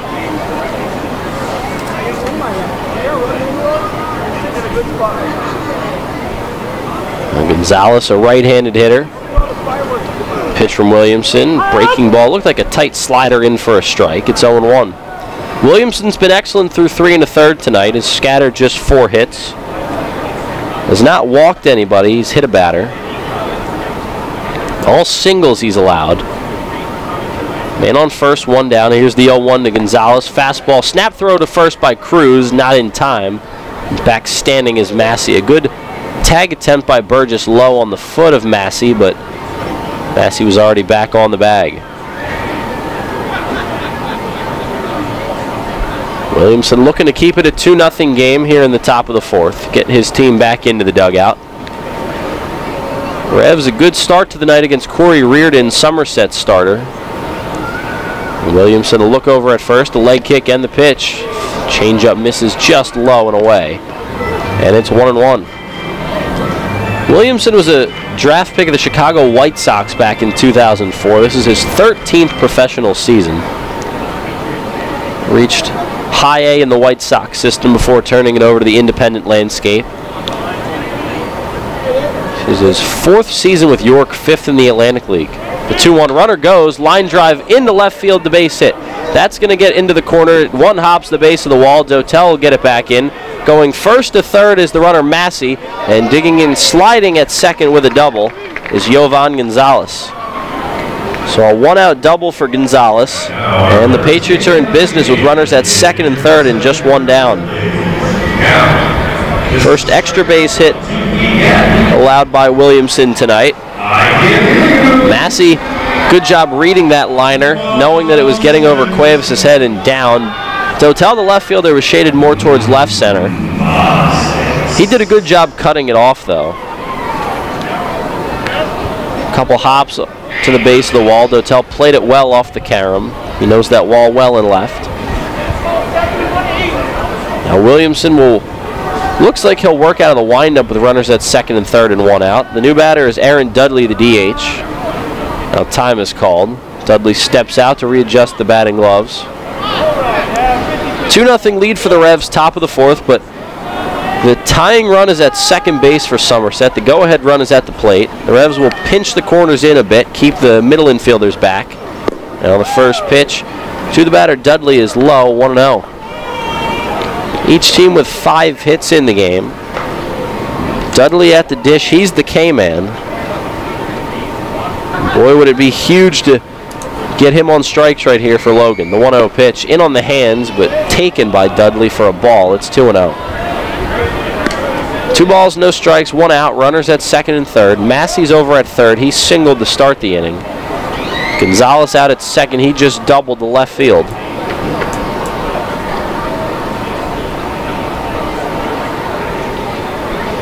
Now the 2-0 from Logan. Swing and a miss. Good pitch there. 86 on the fastball. It's 2 balls and 1 strike. Williamson has 2 strikeouts already in the game. His next will be number 200 in his Revs career. That has now spanned 4 separate seasons. The double he allowed was the 4th extra base hit he's allowed this season, now in his 4th start. The 2-1 pitch. Popped up left center field and not too deep. Dotel over to make the grab in left center. Tagging and bluffing an attempt home as Massey. Throw goes to the plate at one hops Cruz, who knocks it down with his chest protector. Williamson, who was backing up home, told him where it was. And it's not deep enough to get the run in, so a fly out F7 for Aaron Dudley, and it's a huge out for Logan Williamson. He gets a fly ball, and Dudley's thinking, all right, it might be deep enough, but not in left field in this park. It's just a harmless out number 2. The runner at third, Massey, made Dotel at least throw it home. He bluffed the attempt to go home, and you know, you do that because there's a chance that Dotel throws that one away, it skips by Cruz, all those factors, and maybe you steal a run, but nonetheless, well executed by the Revs, and there's 2 down. York holding a 2-0 lead over Somerset, top 4, now with 2 down and runners at second and third. Here's Mike Francoso. First pitch is a slider in on the inside corner for a strike. It's up. Francoso, an infield single in the third inning. He eventually stole third on a double steal with Julio Bourbon. But Somerset did not score. Now the 0-1, here's the pitch. Changeup misses just low. It's 1 ball and 1 strike. These Patriots do not strike out. Coming into the game, they've only struck out 381 times this season, the second fewest in the Atlantic League out of 8 teams. 1-1 pitch. Shot out to Burgess at first, but it hits off his foot, and both runs are going to score. It goes all the way down the right field line. Throw home not in time, and it's a tie game. Hit off Burgess's leg. I don't know if he didn't see that right away or if it just took a weird hop. It hit off his leg, maybe his shin area. He lost his hat on the play. I thought he lost his glove at first. He loses his hat. It goes all the way over towards the Revs bullpen in foul territory down the first base line. Alexi Casilla slid to pick it up. He threw home. Throw was actually closer than I think anyone thought it would be home. But sliding in just ahead of the tag was the trail runner Gonzalez, and we're back even at 2-2. So the Revs' early 2-0 lead is erased. 2 2-out runs, and I got to believe they're unearned runs. Tough play for Burgess over there. Well, they scored a hit, it looks like. And on the first pitch to the next batter, Scott Kelly, is low. It's 1-0. Kelly, the 9th man in the Patriots order, the 6th man to bat here in the inning. Well, as of right now, they have scored a hit here in York on the ball that Francoso just hit to first. A ball that you definitely thought should have gotten Logan Williamson out of the inning, but it didn't. Man at second and 2 outs. The pitch misses way outside. And the count's 2-0 on Scott Kelly. Kelly has not had too hot a start to this Atlantic League season. Hitting just 187 on the year, no homers, no RBIs. Hitting 179 in the month of June. Well, the 2-0 pitch to him. Fastball misses low and away. It's 3-0.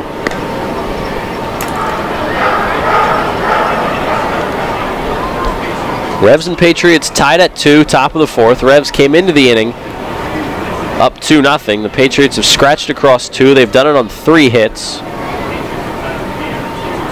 And Williamson looks at second. The 3-0 to Kelly. Fastball in for a strike. It's 3-1. Kelly at third base tonight. Somerset's everyday third baseman Alex Castellanos is currently on the disabled list. So, other than that, though, Somerset really hasn't had to deal with a lot of changes to their roster this year. Been pretty healthy. The 3-1 to Kelly, fastball over for a strike. Good job by Logan staying low in the zone there. And he runs the count full. 3 balls and 2 strikes, 2 outs in the inning. 2-2 game, top of the 4th. Williamson looking to get out of the 4th with no more damage across. Comes set, looks at second, high leg kick, the 3-2 pitch. Fly ball out to deep left field, Dotel giving chase. He's there at the track, and he'll make the grab to retire the side. But 2 2-out runs come in to score for the Patriots. They tie the game at 2, and after 3.5, it's a brand new ball game. We'll go to the bottom of the fourth inning and see what the Revs can do against Cory Reardon. Don't go anywhere. You're listening to the game on Sports Radio 1350 WOYK. Brimmer has been York's license and notary specialist since 1969. An approved online messenger for PennDOT, it offers registration and driver's license renewals, online title transfers, money orders, and notary service, all with a friendly staff that guarantees your satisfaction. For more information on Brimmer's convenient hours and fast service, call 717-699-1060 in York or visit them on the web at brimmers.com. Brimmer Fast Licensing and Notary Service with 4 convenient locations in York and Lancaster. Shipley Energy is more than just an energy company. We're a family tradition. Our goal is to provide outstanding customer service and to make energy easy for you. From heating oil and propane to natural gas and electricity, our team can help. We also offer HVAC services, installation, maintenance, and service plans to keep your home safe and comfortable. In addition, our team can improve the quality of water in your home. To learn more, visit ShipleyEnergy.com or call 855-5-SHIPLEY. We make energy easy. You trust AAA to work at every mile. But AAA doesn't just cover your car. They can also cover your home. AAA Home Insurance protects every square foot. And when you add AAA Home Insurance to AAA Auto Insurance, you get more protection and more savings. Insurance that's not just insurance. Talk to your local AAA insurance agent today or visit AAA.com to learn more about AAA Home Insurance. This is Paul Fletcher. You're listening to York Revolution Baseball on the home of the Revs, Sports Radio 1350 WOYK. First in York, first in sports.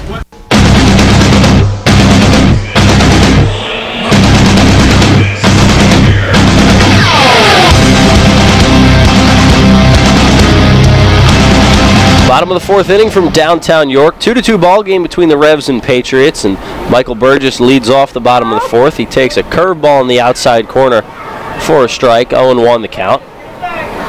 Burgess the leadoff man here in the inning. He's the 5-man in the Revs order. 5-6-7 Burgess, Cuevas, Dent against Cory Reardon, Somerset starter. It's a fastball that misses low and away. 1-1. Patriots tied the game at 2 in the top of the fourth. With 2 outs and runners at second and third. A ground ball hit by Mike Francoso over to first as Burgess swings and misses at a changeup. 1-2.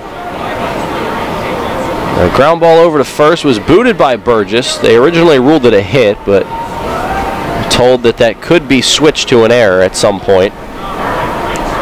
And that's what tied the game on that one play. 2 strikes on Burgess, and he swings through that one. And leadoff man goes down. 4th strikeout of the night for Cory Reardon.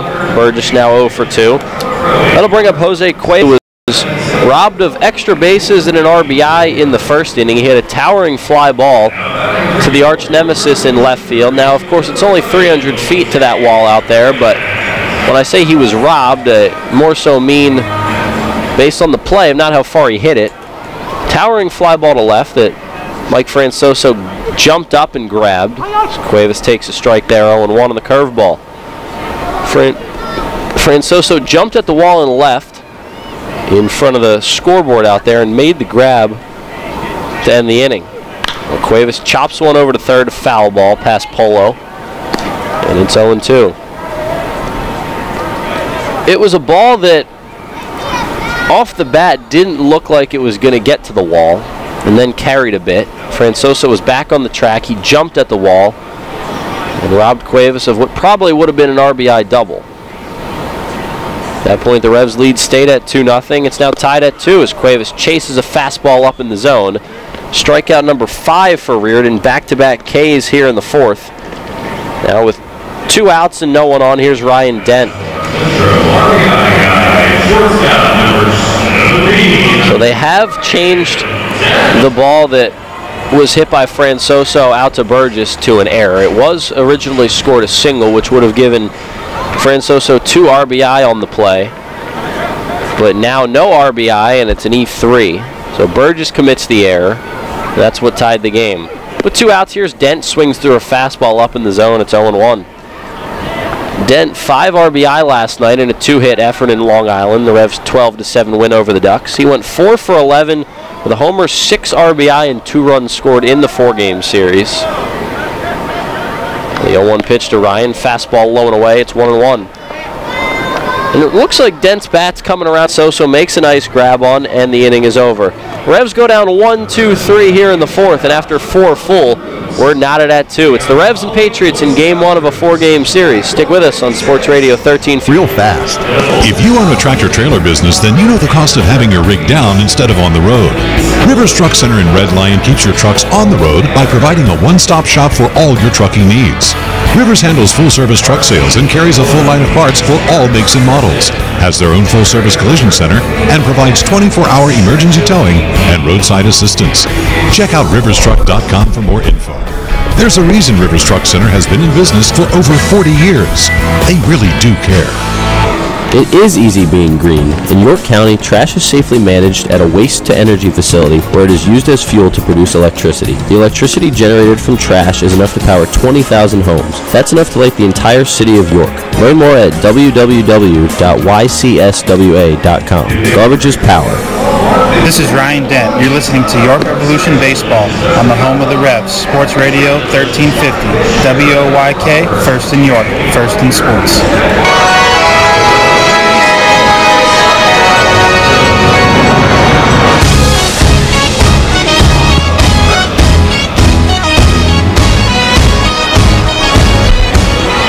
Knotted at 2, the Revs and Patriots in Game 1 of a 4-game series over 3 days here in downtown York.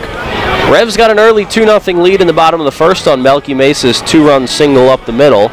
Inning could have been a lot more, but Travis Witherspoon was picked off after leading off the game with a single. Patriots got 2 back on an error by Michael Burgess that would have ended the inning. A ground ball over at first to Burgess that he booted. On a ball hit by Mike Francoso with 2 outs. 2 runs came in to score, and that's where we are, 2-2 in the top of inning number 5. Logan Williamson will get another inning on the bump. He'll face the top of the order for the Patriots as Julio Bourbon takes a breaking ball over for a strike. It's 0-1. Williamson faced 6 batters in that 2-run top of the 4th for the Patriots and looked good in the inning, though. There's a hard-hit ground ball past Burgess over at first into right field, a base hit. Mike couldn't get to it, moving to his right. And it's a leadoff hit for Julio Bourbon. So the leadoff man has reached in the last 4 innings for Somerset. They're now out hitting the Revs in this game 6-5. And with no outs and a man on, here's Endy Chavez, who's 0 for 2 tonight.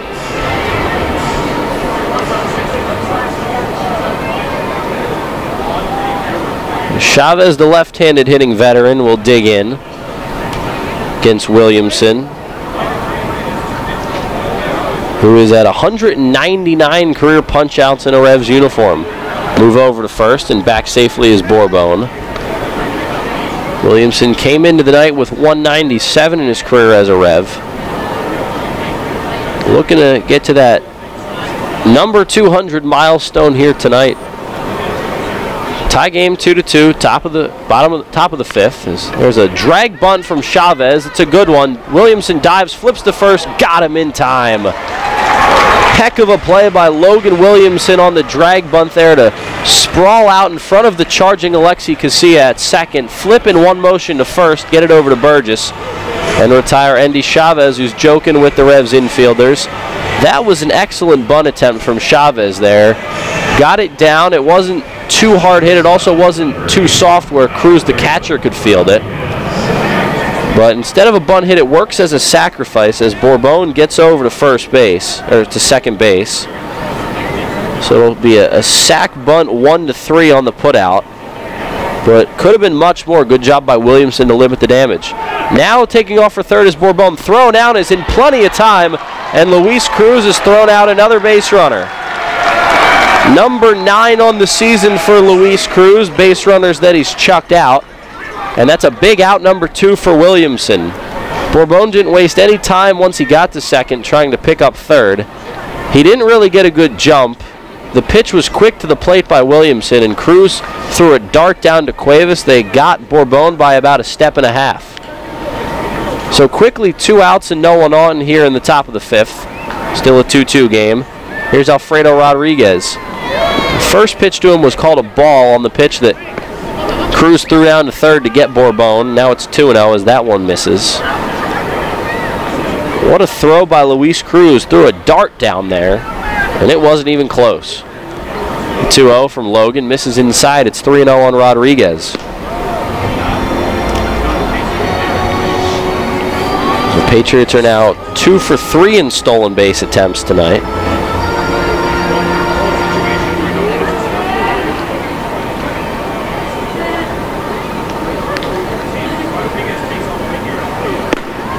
And now the 3-0 pitch is in for a strike. It's 3-1. 2 outs in the inning, no one on. Revs and Patriots tied at 2. Doubleheader tomorrow featuring a 12 p.m. start time for Game 1, then 6:30 for Game 2. The 3-1 from Williamson, shot foul down the left field line into the seats, and it's 3-2. So from 3-0 to full, Williamson's done a good job working the count. And he has a chance to get out of this inning facing the minimum, what's been an unconventional potential 1-2-3 inning to say the least. 3-2, 2 outs in a tie game. The pitch from Williamson, line drive to Dent, snared over there at shortstop, and the inning is over. Logan Williamson is through 5 strong innings. He's given up 2 runs, both are unearned, and he's twirled 5 solid innings for the Revs. We go to the bottom of the 5th. Revs a chance to break this 2-2 tie. Hey, it's the good-looking genius at Broadway Transmission. You know what really grinds my gears? Perfectly good cars being thrown away just because the transmission went bad. My mind slips into overdrive when someone says, I'll just get a new car before I spend that kind of money on a transmission. What? According to Kelley Blue Book, the average price of a new car is $32,000. Now you're going to finance that, right? There's another $6,000 to $8,000. And if you drive it off the showroom floor, it loses 20% of its value immediately. Don't forget, you also have to pay sales tax, higher insurance rates, title and registration fees, and come up with $600, $700, $800 a month depending on your interest rates for 5 years. And remember, you will still have to pay for the upkeep of the car.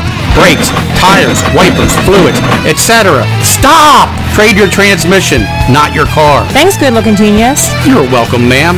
Broadway Transmission. We'll get your shift together and save you all that dough. Visit us on the web at BroadwayTrans.com or stop in and see how it's done. Does your wealth advisor know how you take your coffee? At Smith, Mayer & Little Wealth Advisory Group, we genuinely get to know our clients, from their interests, goals, and dreams, right down to how they like their coffee. By understanding our clients on a personal level, we help them make wise financial decisions. In us, you will find a trusted confidant dedicated to your financial success. Smith, Mayer & Little, a wealth of knowledge about wealth. Get to know us over a cup of coffee or visit us at financialjava.com. Janney Montgomery Scott LLC, member NYSE, FINRA, and SIPC. This is Chang Choi, athletic trainer of the York Revolution. You're listening to York Revolution Baseball on the home of the Revs, Sports Radio 1350 WOYK. First in York, first in sports.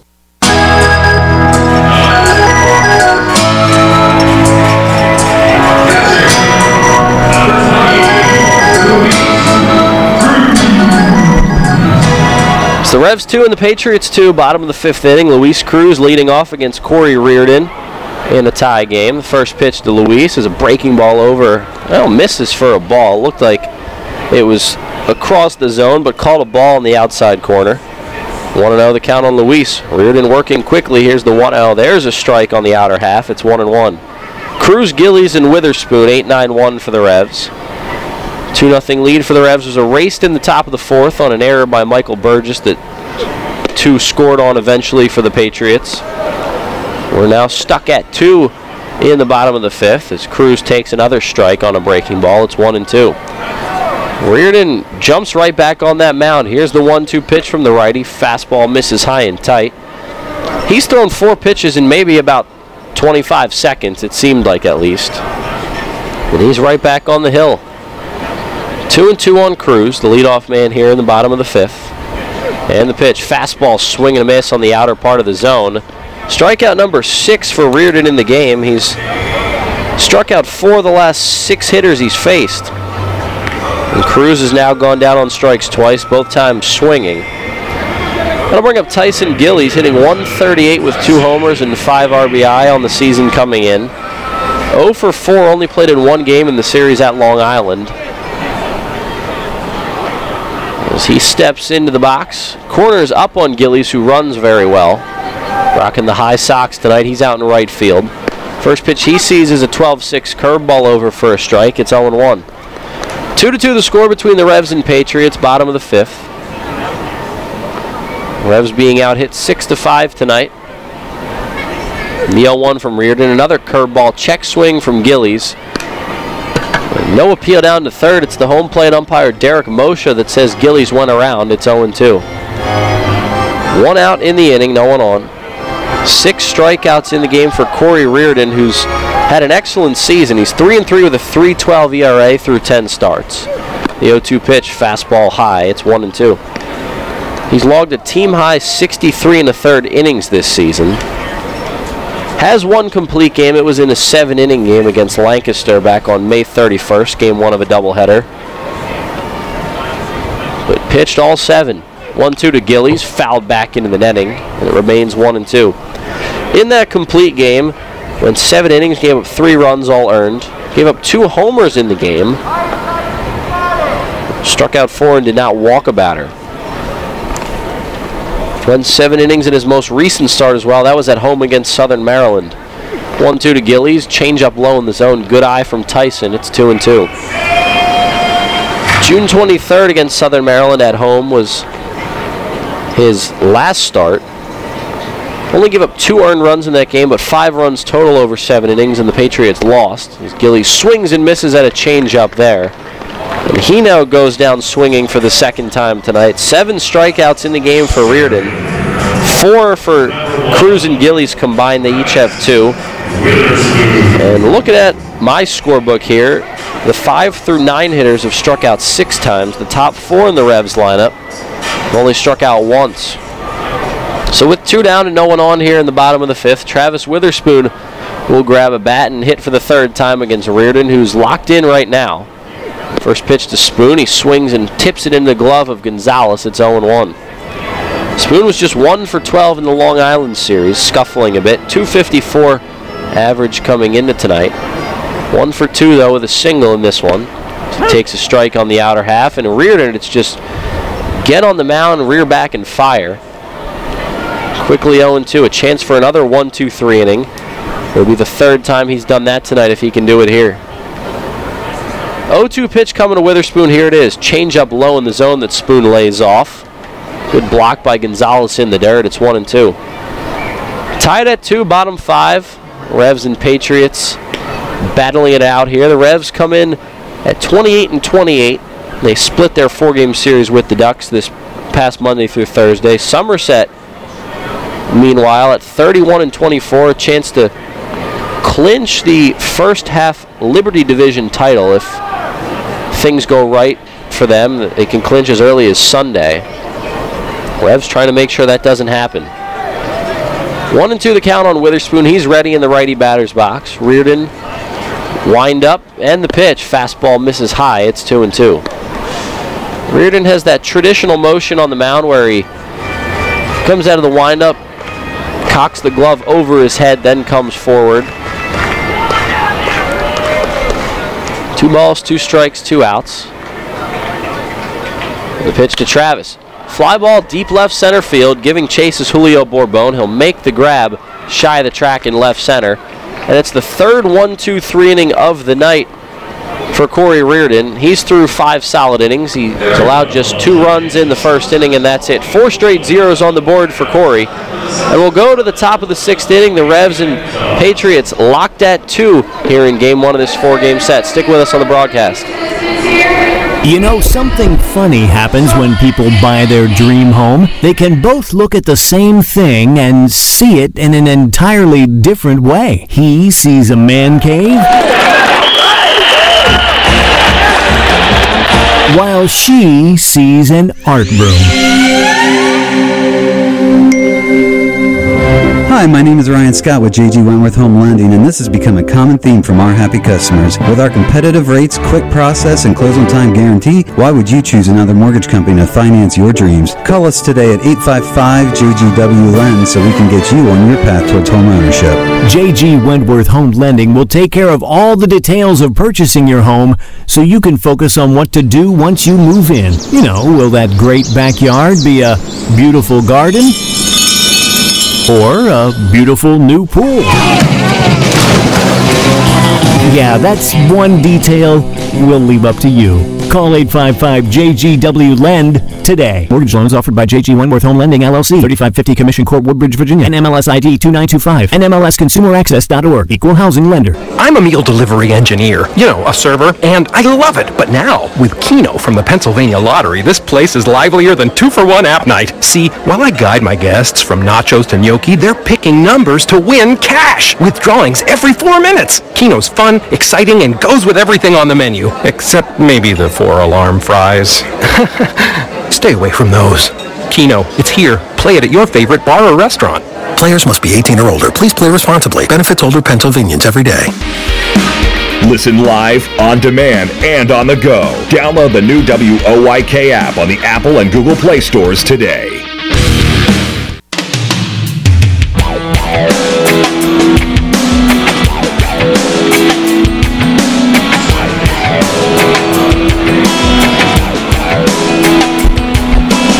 Top of the 6th inning, tie game here in downtown York. It's the Patriots 2 and the Revs 2 in game 1 of this 4-game set. Doubleheader tomorrow, then the series finale, a day game on Sunday. Logan Williamson back out to pitch the 6th. He misses low for a ball to Craig Massey to start the inning. 1-0 on Massey. He's 1 for 2, lined out to short in the first, singled and scored a run in the 4th. He led off that inning with a single. Now the 1-0 pitch, fastball in from Logan, 85 miles an hour. It's 1-1. This is Williamson's longest start of the season, just his 4th start this year with York. Second time he's faced the Patriots. 1-1. Off the hands, pop foul out of play into the seats on the third base side. 1 ball and 2 strikes. On June 13th at Somerset, Williamson went 4 1/3 innings, gave up 3 earned runs, got the loss. Got a win in his next start, 5 innings against the Road Warriors, gave up 3 runs. And lost his last start. That one's fouled back into the netting, stays 1-2 on Massey. 4 1/3 innings, 5 earned runs on 6 hits, walked 4 in a loss to Sugarland his last outing. And in start number 4, he's worked into the 6th inning for the first time this season, giving up just 2 unearned runs tonight. And a 1-2 from Logan. Hard hit foul ball down the first base line over towards the Revs pen. And once again, the count stays 1-2. So Massey fighting here, leading off the 6th inning. Logan has really kept the Patriots off balance tonight.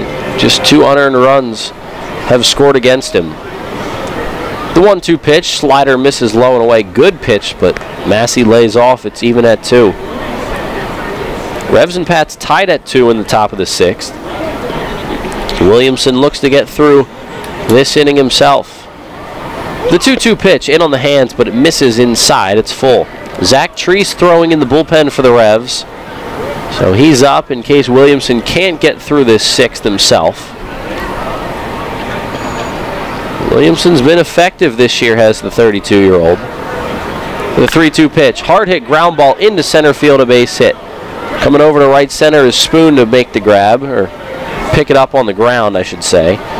Gets it back into the infield. Massey's now 2 for 3. He's singled in each of his last 2 at-bats. And said Williamson been effective this season. I should say tonight.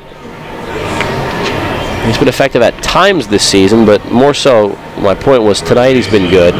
He's given up 7 hits now, but he's scattered them. Only 1 extra base hit. Now the left-handed hitting Danny Dorn up with a man on and no outs. Same situation for Dorn back in the 4th inning when he struck out swinging. Now the first pitch to Dorn, fastball in for a strike. Lower half of the zone, up to 87 on the gun for Logan there. Man on first, no outs. Tie game, 2-2 between the Revs and Pats. Somerset leads this season series 3-2. Now a move over to first from Williamson, and back safely is Massey. Williamson came into this game this year with opponents hitting 260 against him. Righties 261, left-handers 250, about even. Look over to first, and the pitch, the 0-1. Fly ball center field, Witherspoon over. He makes the grab in dead center, and that's out number 1. So Williamson comes back after allowing the leadoff hit to Massey and gets Dorn to fly out. And that's out number 1. Here's Jovan Gonzalez, the catcher. He doubled and scored a run in the 4th inning. Hit into a 6-4-3 double play back in the 2nd. That was his first time up.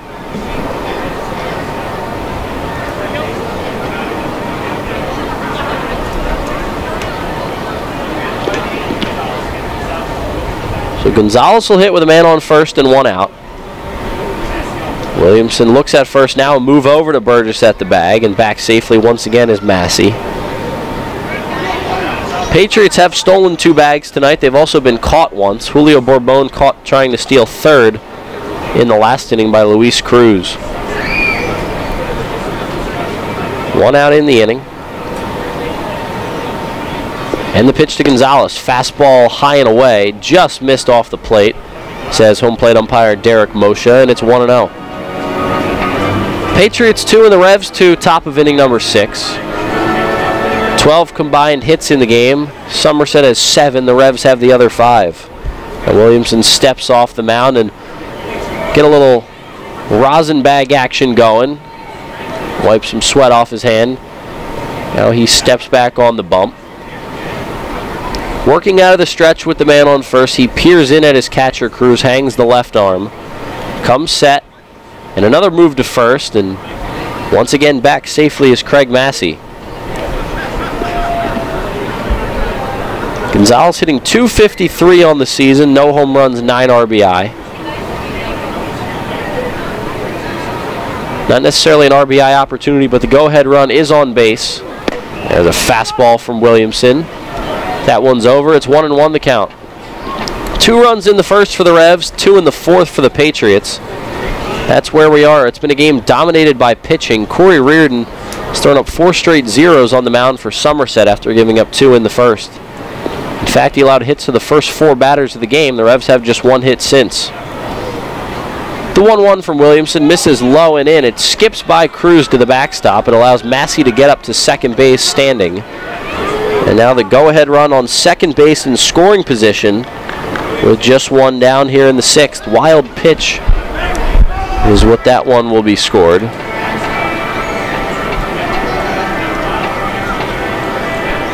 Two and 1 the count with 1 down in the inning. Runner at second now, that's Massey. Williamson looking to keep him where he is. After Gonzalez, 2 straight left-handed hitters for Williamson, so you figure he's got at least a couple more batters in him tonight.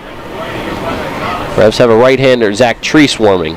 2-1 pitch, misses outside, 3 balls and 1 strike to Gonzalez. However, Treese has been throwing since the start of the inning, so got to imagine he'll be ready to go whenever he's called upon.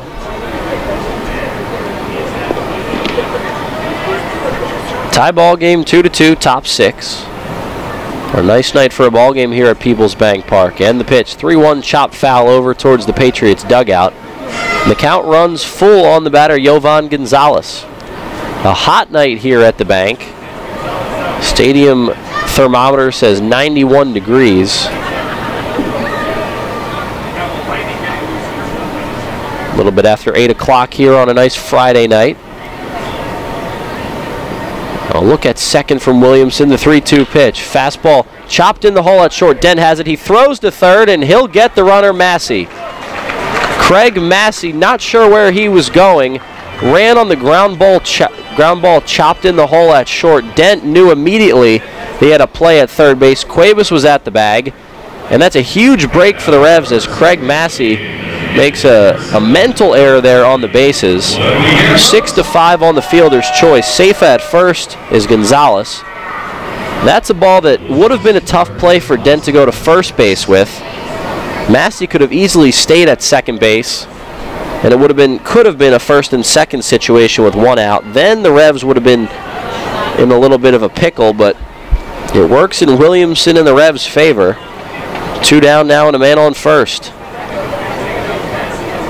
And the batter is the K-man, Aaron Dudley. He swings at the first pitch and pops it up foul out of play into the seats first base side. No balls and 1 strike.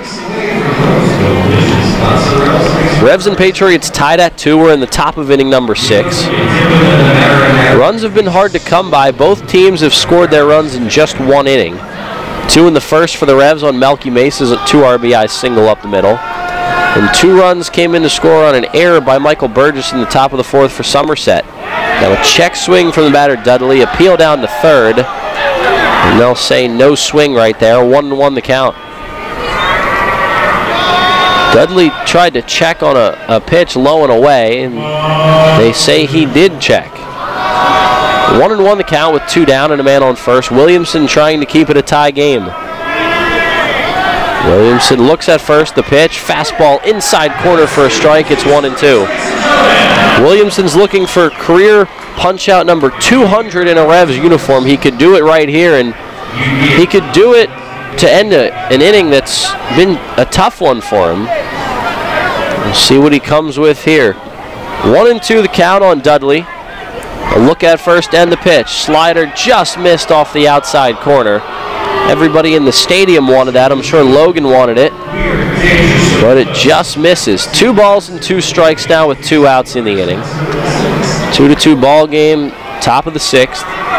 Williamson stares in at Cruz looking for the sign. Runner on first, 2 down. The 2-2 pitch from Logan popped up right side of the diamond in the infield. Burgess is under it. Inside the bag in fair territory. He makes the grab and retires the side. Logan Williamson, a gem he's spinning tonight. 6 innings, just 2 unearned runs against him. He scattered 7 hits. And after 5.5, we're still tied at 2 at Peoples Bank Park. Stick with us as we go to the bottom of the 6th inning. Revs look to break this 2-2 tie. As you clean it out, keep in mind Community Aid's looking for your lucky leftovers. After you wrap up your yard sale, donate what's left over at your closest Community Aid Drive-Up Donation Center. They're attached to each of Community Aid's incredible thrift stores in our area. Hanover, Harrisburg, Lancaster, Mechanicsburg, and Selinsgrove. Community Aid wants your lucky leftovers to help more than 750 local charities. Learn more at communityaid.net. But don't forget, give your lucky leftovers to Community Aid. Neighbors helping neighbors. Carmen Fusco Pro Baseball and Softball Academy in New Cumberland offers a variety of lesson plans for every budget. Owner Carmen Fusco has 38 years of Major League Baseball experience, and our staff is made up entirely of professional instructors, including Carmen Fusco, Sam Knott, TJ Cronenberger, and Lisa Baker. We offer one-on-one private instruction, camps and clinics, and year-round travel ball programs focused on developing the player. We differ from other facilities because we offer professional instruction with Major League Baseball techniques. We also provide free college placement for our athletes. Conveniently located off I-83 between Harrisburg and York, check out Carmen Fusco Pro Baseball and Softball Academy in New Cumberland, and go online to fuscoprobaseball.com. Sports injury? Walk into WellSpan Urgent Orthopedics for immediate care. No appointment is ever needed. Our orthopedic and sports medicine specialists are here to treat you. Visit wellspan.org/urgent orthopedics today for hours at our York and Hanover locations. Hey, this is Jacoby Jones, Super Bowl champ, Dancing with the Stars. If y'all didn't vote for me, it's y'all fault I lost, but you're listening to the radio, WOYK 1350, baby. Money and business are essential to the strength of a community. So is cheer.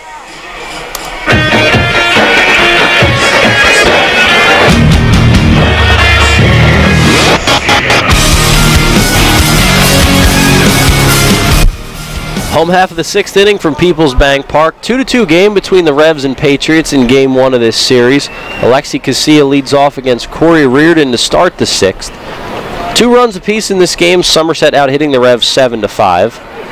Casilla slap hits one through the hole between short and third for a base hit.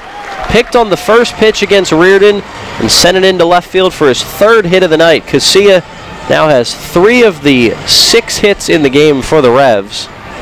And he's a leadoff man here in the bottom of the 6th. A design slap hit from Casilla, who will do that from time to time from the left side. Ran a little bit out of the box and just slapped one through the 5.5 hole. The third baseman, Kelly, was drawn in. Rodriguez, the shortstop, was pinching more towards up the middle. Casilla saw an opportunity and just sent a curveball on the outside corner into left field. So Casilla now at first for Dotel. First pitch to Wellington, fastball that misses low. Casilla 3 for 3 with 3 singles. He scored a run in this game. He's been the spark for the Revs tonight. Alexi came in just 2 for 15 with an RBI in the last series. He already has more hits in this series. Wellington swings through a fastball, and the count's 0-2. Casilla, the average now back up over 300 on the season, came in with it at 298. Well, he's now the go-ahead run over at first base with no outs. The Revs have had their leadoff man on in just 2 innings tonight, the first and now the 6th. 1-1 the count on Dotel. Fastball, swing and a miss up in the zone. It's 1-2. Scoreboard previously read 0-2. They corrected it to 1-1, and it's now 1-2. Revs and Patriots tied at 2 in the bottom of inning number 6. Logan Williamson has fired 6 very strong innings for the Revs tonight. He's given up 2 runs, both unearned. They came with 2 outs in the top of the 4th on an error by Michael Burgess over at first. The Revs got their 2 runs in the bottom of the 1st when Malky Mesa hit a single up the middle, scoring 2. 4 straight hits in the 1st inning for the Revs. They have just 2 since. One of them was Casilla's leadoff single here in the 6th, however. The other was Casilla's 3rd inning single. So since the 1st inning, Alexi Casilla is the only Rev to reach base. 1-2 to Dotel, fastball misses high. And that's hard to do for a team, to have only one guy reach base in now a 5-inning stretch. But the Revs went down 1-2-3 in the 2nd, 4th, and 5th. Casilla the only man to reach in the 3rd, and now he's a leadoff man here in the 6th.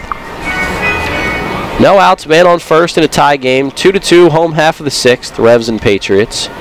2-2 on Dotel. Here's the pitch. Fouled off. Fly ball right field side. Out of play.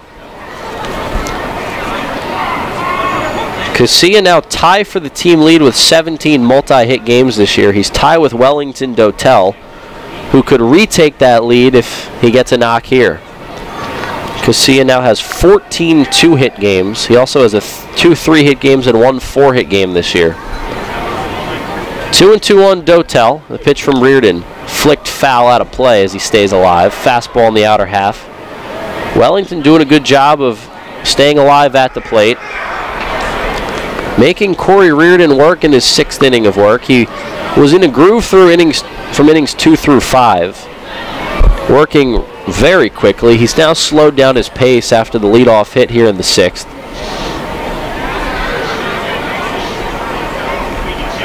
Takes the sign from his catcher, Gonzalez. The 2-2 pitch. Chopper foul again off the bat of Dotel as he continues to fight off pitches.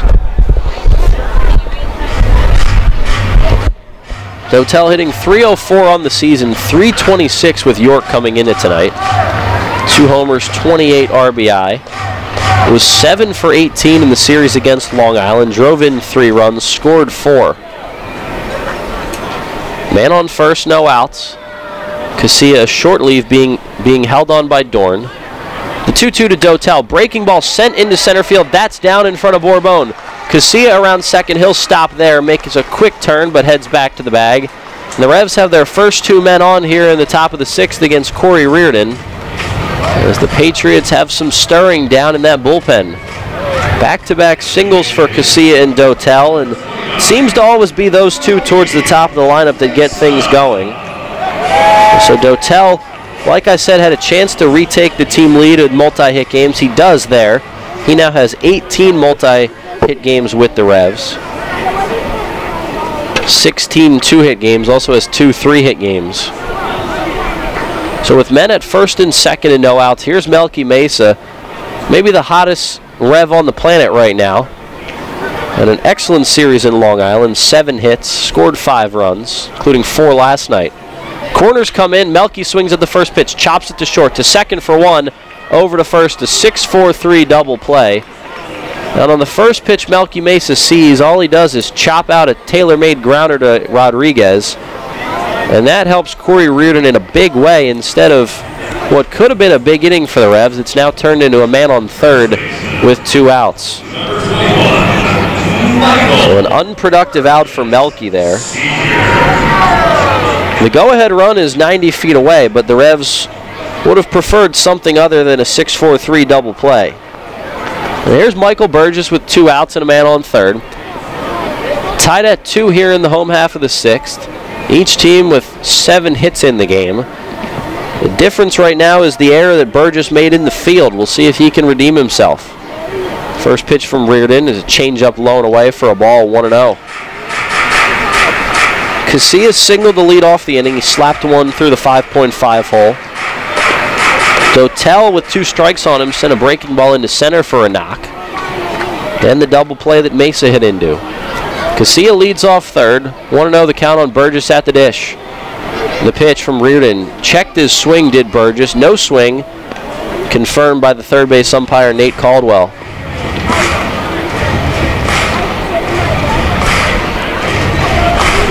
Biggest moment in the game for the Revs right now. 2 outs and a man on third. It's the go-ahead run in the form of Casilla. 2-0 the count on the big basher, Michael Burgess. Jose Cuevas waiting on deck. Reardon comes set, the 2-0 pitch. Burgess takes low for ball 3. A curveball there from Reardon. 76 on the gun. No need to mess with Burgess here if you're the Patriots. And he's going to ask the dugout if they just want to put him on with the count 3-0, and they will. So it'll go in the book as an intentional walk to Michael Burgess. He trots down to first base. That sets up a force at second base now. So the Patriots have that option. They didn't want to mess with Mike there with first base open and 2 outs.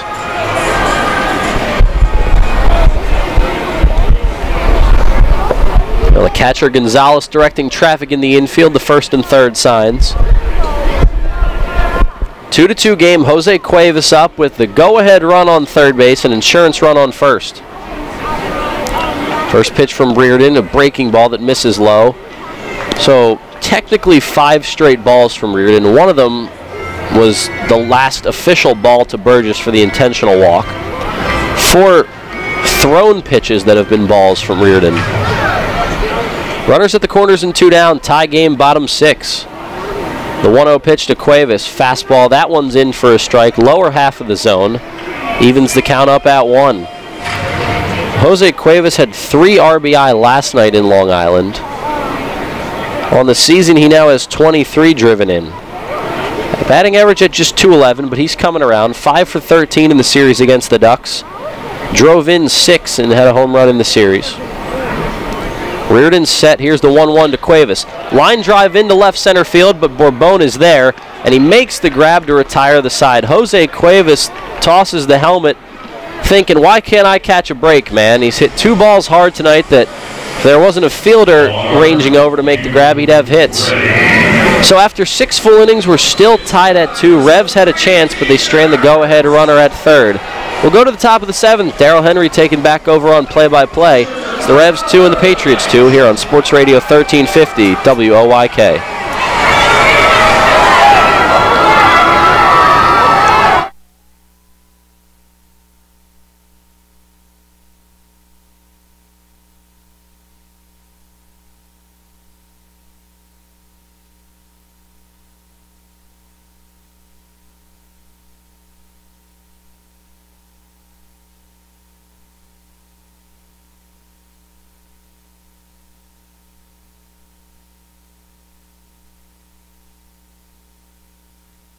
Daly Anstein is a personal injury law firm that specializes in auto and motorcycle accidents, workers' compensation, and personal injury cases. Anstein has been proudly protecting the injured in Central PA for more than 40 years and is proud to support the York Revolution. At Dale E. Anstein, consultations are always free, and there is no fee unless they win the case for you. To learn more about Dale E. Anstein, or if you're in need of representation, go to AnsteinLaw.com. That's ANSTINE law.com. Presley Ridge believes that strong families are the foundation for strong communities. With compassionate and caring professionals, Presley Ridge offers individual, child, and family therapy in addition to foster care and other in-community services. To learn more about Presley Ridge and their impact on families right here in our community, visit presleyridge.org or call 717-845-6624. That's 717-845-6624. Want to give your child the best birthday ever without hosting, planning, or cleanup work? Book a Kona Ice birthday party at People's Bank Park. Parties include a 2-hour feast, goodie bags for all guests, and Penn State Children's Hospital playground wristbands. The birthday child gets a custom Revs jersey, a ceremonial first pitch, and a customized Revs birthday cake. Birthdays in the Kona Ice birthday zone during a Revs game. Best birthday ever. Details at YorkRevolution.com or 717-801-HITS. This is Hall of Fame third baseman Brooks Robinson. You're listening to York Revolution Baseball on the home of the Revs, Sports Radio 1350 WOYK. Start the 7th. It is a 2-2 game. Zach Treese will take over. Pitching change brought to you by Maple Donuts. Mike Francoso leads off as Treese misses down and in first pitch. What a job from Logan Williamson tonight. 6 innings, 2 unearned runs. 7 hits, scattered across. Treese from the stretch, he deals, and a fastball in for a strike to even things up. 8, 9, and 1 in the Somerset order. Francoso 1 for 2 tonight. Infield hit in the 3rd. He reached on the 2-run error in the 4th inning that tied the game. Each team 2 runs, 7 hits. The pitch, a swing and a miss. Fastball there from Treese, who jumps ahead. Revs scored 2 in the 1st inning, but they've been held to just 3 hits since. Somerset tying it up with 2 runs on that 2-out error in the 4th inning. And Treese is ready. Here's the 1-2, and it misses in the dirt. Kelly and Bourbon will follow. Zach Treese's last 16 outings since May 4th has a 2.29 ERA. Well, he's ready. And the 2-2, and a swing and a miss. Slider breaking down and in, and Francoso is struck out to begin the 7th inning.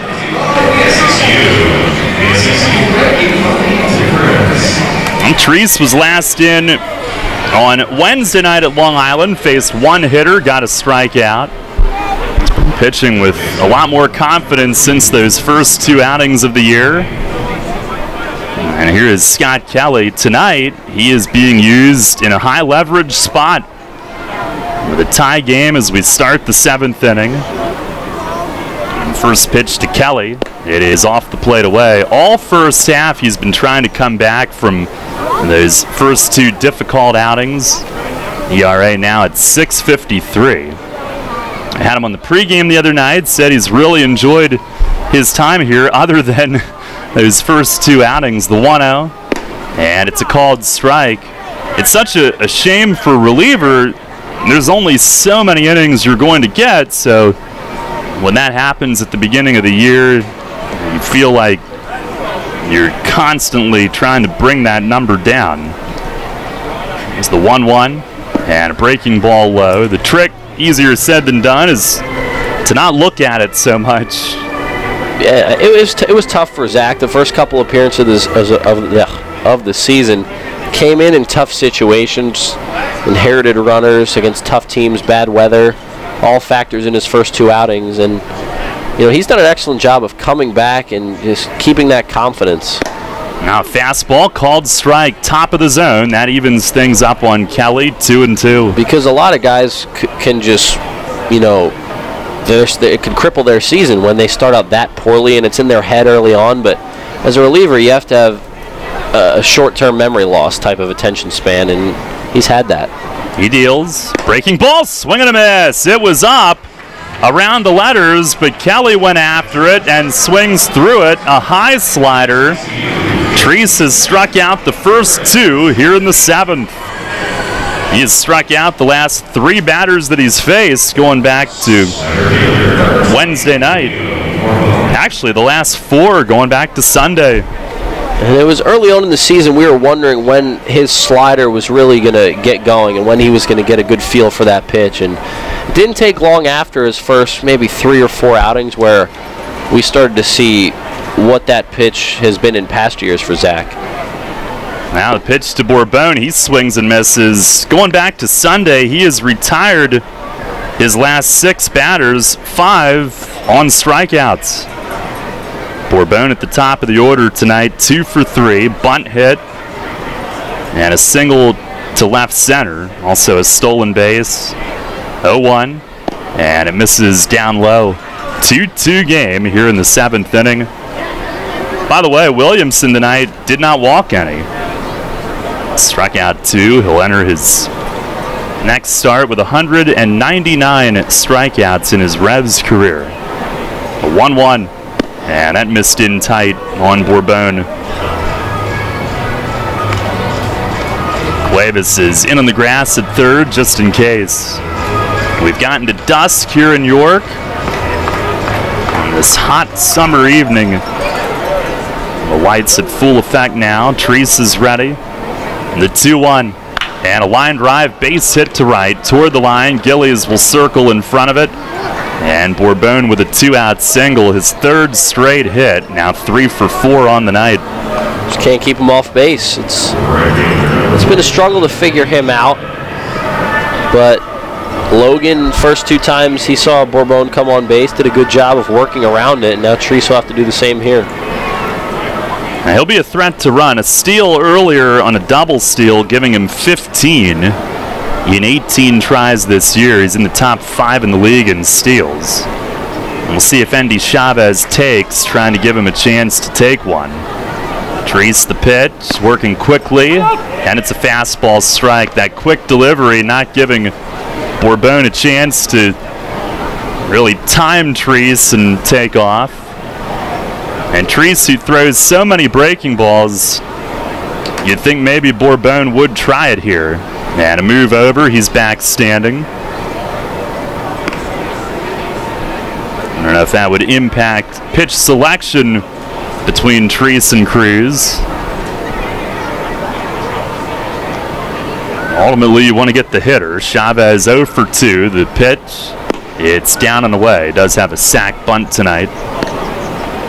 And an incredible play made by Logan Williamson back in the 5th. Otherwise, it would have been a bunt hit. 1 ball, 1 strike. And now a good count to run on. Bourbon off to his lead. Burgess holding. And Treese delivers. Runner goes. Fake bunt. Pitch was inside. Throw to second, and Dent handles it on a hop as Bourbon dives in. Stolen base, his 2nd of the night, 16th of the year. And the go-ahead run is in scoring possession. And Cruz did all he could there on the throw down to second. Just didn't get it there. It was a little late. I mean, a little late, but Bourbon had a good jump there.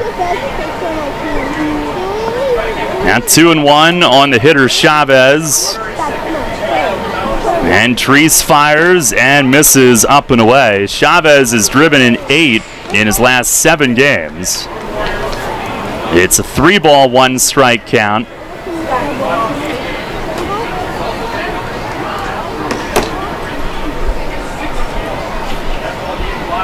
Treese trying to keep things tied up. He's ready.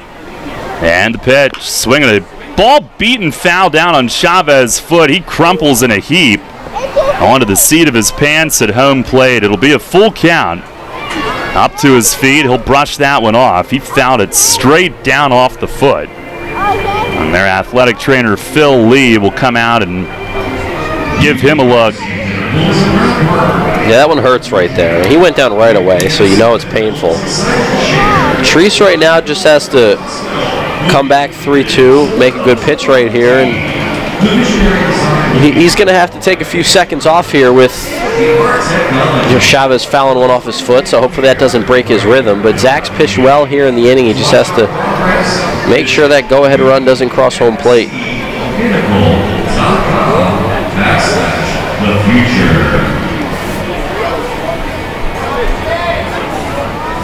On our York Mitsubishi out-of-town scoreboard, Lancaster has struck first. They are up 3-0 at Sugar Land in the second inning.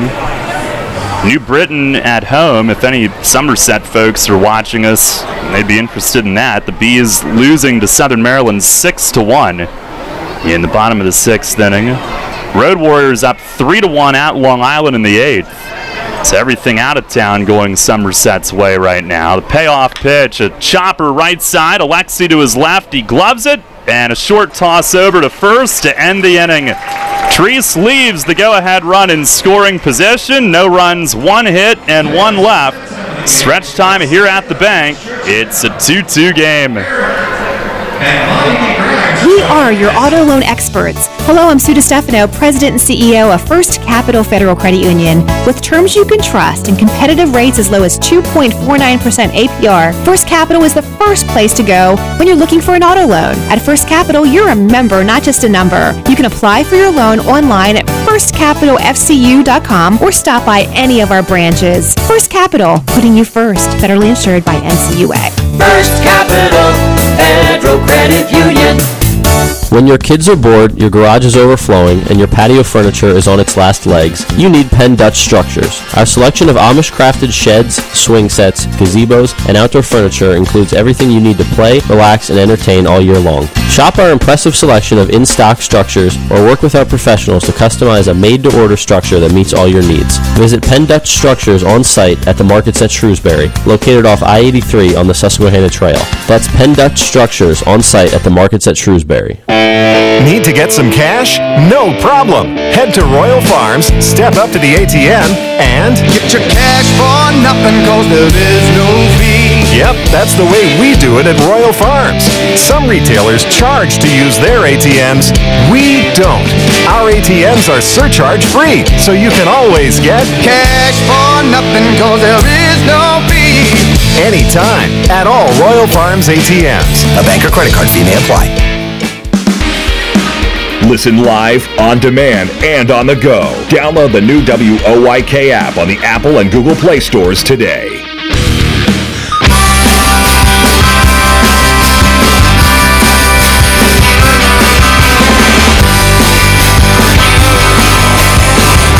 Revs and Patriots tied at 2 as the sky changes to a little bit of a peach tint here as the sun sets. Ryan Dent will lead things off. Cory Reardon, 93 pitches through 6. And he's gotten Dent to fly out twice. First pitch of the 7th in a tie game is a cutter for a strike. 0-1 on Dent. It'll be followed by Cruz and Gillies this inning. There's the 0-1. And a swing and a bouncer foul over by the Patriots dugout. Last inning, Revs had a threat. Pair of singles to lead off, but Reardon got a double play. His first of the night. Then fell behind Burgess, put him on intentionally, faced Chavez, who hit it hard, but right at Bourbon in center. And Reardon's still in. The 0-2, it's in the dirt. Revs made a real bid to break the tie last inning. Patriots do have bullpen activity. Revs do as well, after Treese handled his innings scorelessly. If that's not a word, it is now. Here's the wind on the 1-2. Swing and a miss. Big breaking ball, hooks into the dirt. And Dent down on strikes. 8th strikeout of the night for Reardon. Patriots have Chase Hutchinson up in the bullpen. Revs with Highland Piguero loosening on their side. There's Luis Cruz, who struck out both times he's batted tonight. Reardon with the pitch, and a swing and a tapper at first base. Dorn away from the bag, gets in front of it, feeds Reardon. Cruz taking his time getting down the line, didn't get a good start on that one, and Reardon was there very quickly. And on his 98th pitch of the night, he's got 2 outs here in the 7th. He's been in a groove. He's only allowed the 2 first inning runs. He worked out of trouble in the 6th. And when he's had strong starts to an inning, he works really quickly, and that's what he's doing here in the 7th. And now Tyson Gillies, who has struck out both times he's faced Reardon tonight. And here comes Brett Jody, who will call on, I assume, Chase Hutchinson to face the lefty. Wonder how Reardon feels about that. It's a tie game. That would mean he wouldn't have a chance to win. Can't imagine he's happy about that if he does take the ball here. Oh, he's going to leave him out there. It's just checking on how he feels at 98 pitches. Now Reardon will grab the rosin bag here on this hot night. And Gillies, who went over to the dugout, maybe at least 50-50, thinking that he'd be facing Hutchinson. He'll now make his way back to the plate and refocus on his third at bat against Reardon tonight. Tied at 2 here in the bottom of the 7th. Corners are in. Gillies has speed. First pitch, he breaks his bat. Look out, he rolls it foul, first base side, and the barrel went helicoptering out toward the second baseman, Massey. It ends up in shallow right, and that's the bulk of that barrel. Not the entire thing. It didn't crack in the middle. It kind of cracked long ways, but that is as far as I can ever remember seeing one fly. Thing went into shallow right field. For the infielders, they're fortunate it was foul. They could focus on self-defense.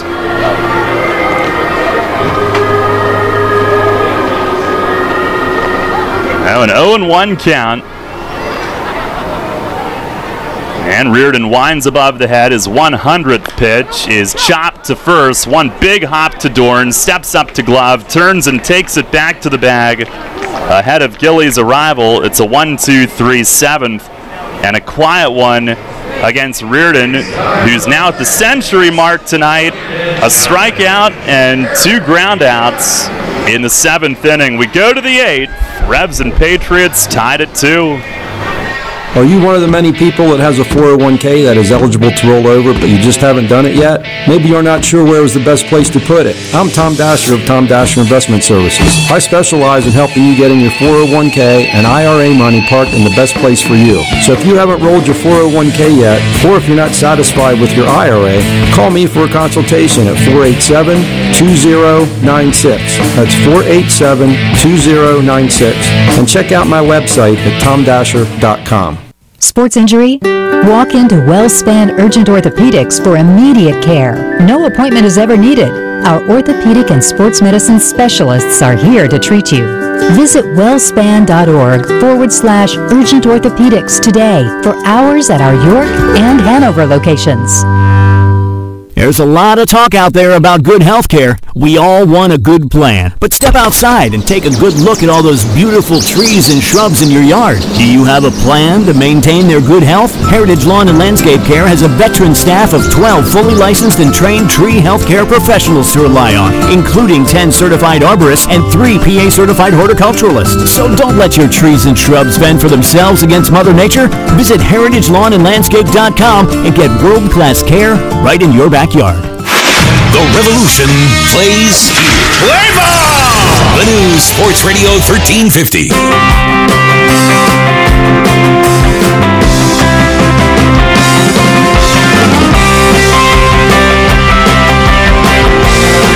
Head of the 8th, Highland Piguero is on. He's looking to bounce back. A tough outing last night. He's really only had 2 tough outings with York. He's only allowed runs in 2 of his 15 appearances with York. And last night in the game at Long Island, 2/3 of an inning charged with 4 runs. 1 should have been unearned, but they found a way to make sure that Lou Ford got a base hit. So Piguero ended up with all 4 earned, and he had 3 earned in another outing almost 2 weeks ago, but he's been scoreless in every other appearance. He'll face 3, 4, and 5 in the order here in the 8th. Alfredo Rodriguez leads it off. He's 1 for 3 on the night. A little bit more of a pink tint now to the sky out over left field. As the sun sets, we get deeper toward nighttime here. Peguero's first pitch is out off the plate away. Rodriguez, Massey, and Dorn coming up here in the 8th inning. Tied at 2. Revs haven't scored since the promising first inning. 4 straight hits to begin, only 3 since against Reardon.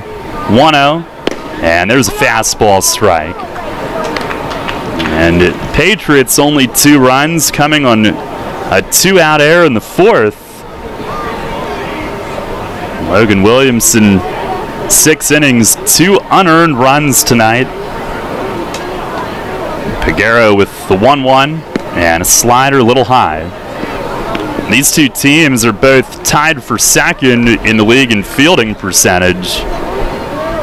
Neither of them beat themselves defensively very often. Peguero stretches with it. Here's the 2-1 and a swing and a miss. Fastball in the outer corner at 92. The LED boards right now have the Yingling's ice cream ad. You've got 7 pints lined up. It'd be a nice night for at least one of them. Yeah, the one in right center has 7 pints in a row. Take them all. Yeah. Peguero ready. The 2-2, way high. Rodriguez ducks. 93 on that one. Now full count. I want to put the leadoff man on here. The heart of the order coming up. Rodriguez, pretty good speed. Tried to get him to chase there, but a little too high. Peguero now stares into Cruz. And they come to agreement. Here's the stretch. And the payoff pitch. Swing, and he pops him up into the twilight. Alexi doesn't see it. Gillies in from right. He does. He's got it. In shallow right field. Gillies was there. And a big first out to begin the 8th. A good thing for Tyson Gillies out there. And that's his ball anyway. I'm sure that is a tough play for Casilla to have to try to locate that in the high sky. Now here is Craig Massey, who's 2 for 3 tonight, scored in the 4th. Our WellSpan Sports Medicine injury report. Zach Wilson will be reevaluated soon in the coming days from that groin pull. Jay Goss and Frank DiGiulio Jr. out for the year with elbow surgeries. Dominic Severino expected to be activated as soon as tomorrow after the rib manipulation. Pitch to Massey. It is a little low.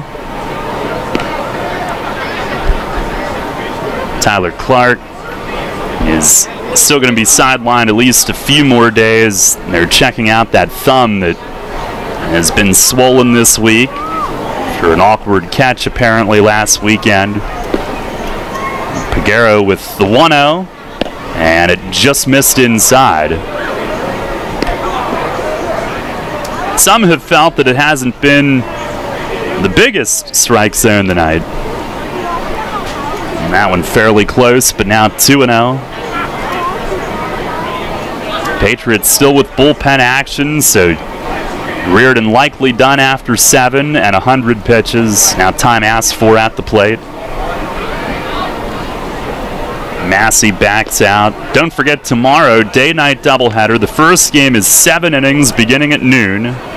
We'll be on at 11:40 a.m. Here's the 2-0 and a fastball low. Peguero falls behind. Night game, 9 innings, fireworks, PA Lottery night. Fireworks presented by PA Lottery.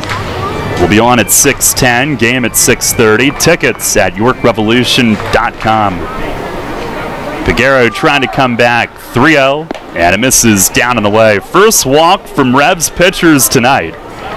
Massey is on base for the 3rd time.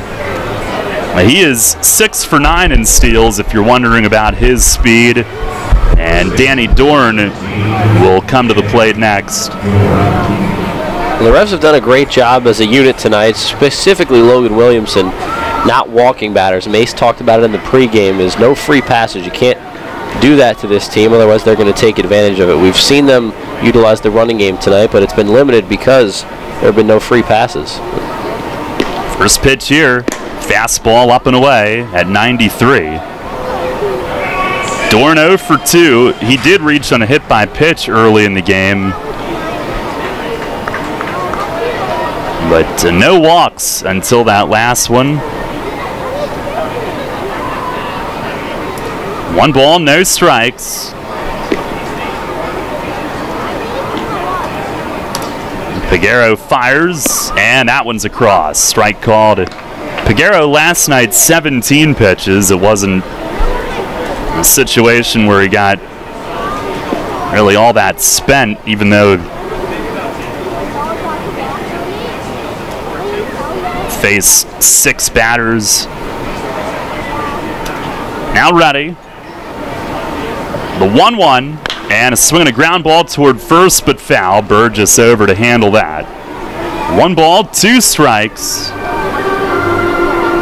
Runner at first, 1 out in a tie game here in the 8th. Start of a 7-game homestand tonight. The Revs will play a factor in determining who wins first halves, with Somerset and Sugar Land coming in, but they are mostly focused on their own game right now at 500. And they've yet to really go on any extended run this half. Here's the stretch, the 1-2, and a swing and a fly ball to left. Dotel will drift back on it, on the track, and he's got room. Makes the grab for the second out. Dorn was reaching, and he just flicked it and served it, and it carried all the way to the front of the track in left, but Dotel there. The ball is carrying out to left tonight, and we saw it with that fly ball Cuevas hit in the first inning that would have been off the wall but was robbed by Francoso, and then the Patriots had a fly ball out there that Dotel caught at the track earlier in the game. Seems to carry a little bit out there, but Dotel's so far tonight has played it so well, just as he has all season here at People's Bank Park. Yeah, good point, Michael. If not for Francoso's grab in the first, Revs might be in front at this point. Here is Jovan Gonzalez, 1 for 3 with a double and a run. And runner fakes going, pitch is down and away, a slider. Cruz was on it and ready to throw, but just a fake from Massey at first base. Well, the way this game's going, you have to look back at the first inning and think about the missed opportunity that the Revs had. Travis Witherspoon getting picked off of first base after leading off with a single. The Revs follow with single, double, single, and figured they would have had at least one more run. Now the stretch. The 1-0. Oh, in the dirt, goes to the backstop. He spiked that one. Cruz had the glove up, hoping to get a bounce that he could knock down, but it stayed low. Wild pitch, Massey to second. And once again, the Patriots with a base hit could go in front. Well, that hurts right there. The runner in scoring position now. But to the point about the missed opportunity in the first, that's not singling out Witherspoon. It could have been anybody that got picked off in that situation, but it looks like it's that much bigger because of the 3 hits after that, and the fact that you can't waste opportunities against the first place team like the Patriots. And the Revs, plenty of baseball left tonight, and they're going to have the last at bat either way tonight, and that works in their favor.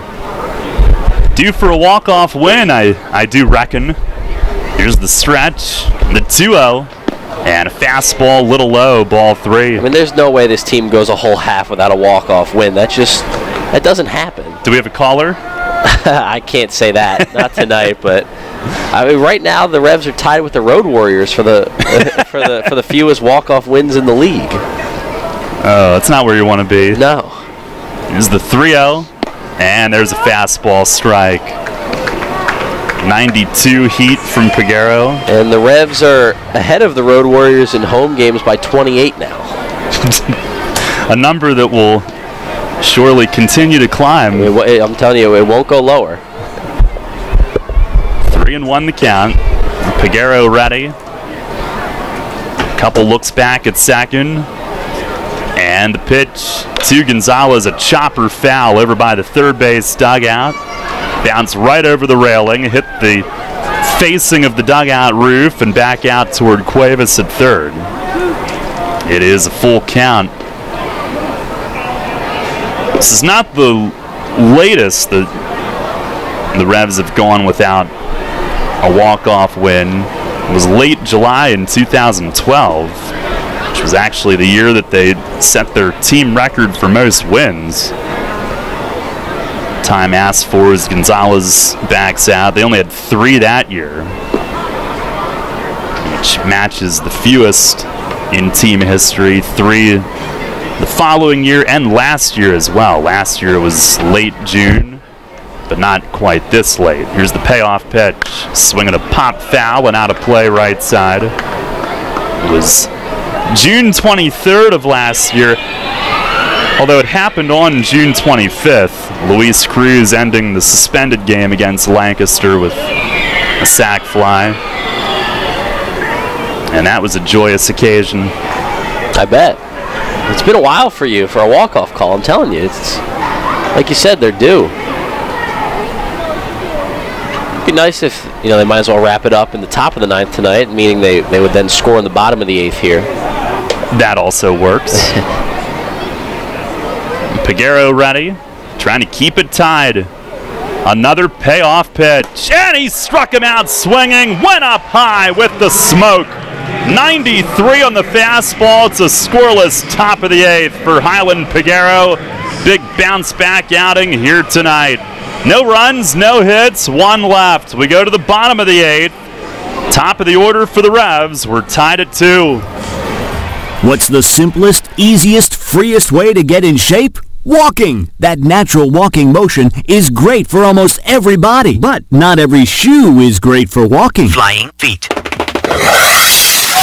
Flying Feet sports shoes carries the shoes designed to function best, whether you're out for an invigorating stroll or you're humming along at a serious fitness pace. Walking and fitness shoes that'll do the trick, including a variety of widths and hard-to-find sizes. Walk with name brands like New Balance, Saucony, Brooks, and Accelera. For intense fitness workouts, try shoes from Asics, New Balance, Rika, Saucony, and 361. Flying Feet's selection is great, and the service is even better. With personal attention many stores are lacking. Some stores sell shoes, Flying Feet fits them. So take life in stride and do it in style with comfortable walking shoes and fitness shoes from the sportswear specialty store without specialty prices. Flying Feet sports shoes. Flying Feet. 1511 Mount Rose Avenue, York, just off exit 18 of I-83. I'm a chef. Pleasing my patrons' palates is paradise. But lately, when I hear a cheer from the dining room, it's Keno from the Pennsylvania Lottery. Sure, it could be my veggie lasagna, but chances are it's customers picking numbers to win cash with drawings every 4 minutes. Keno's fun, exciting, and you can enjoy it as an appetizer or a main course. Hey, everything tastes better with winning. Keno, it's here. Played at your favorite bar or restaurant. Players must be 18 or older. Please play responsibly. Benefits older Pennsylvanians every day. The Baltimore Baseball Show with Dan Connolly, right here on Sports Radio 1350 WOYK, York.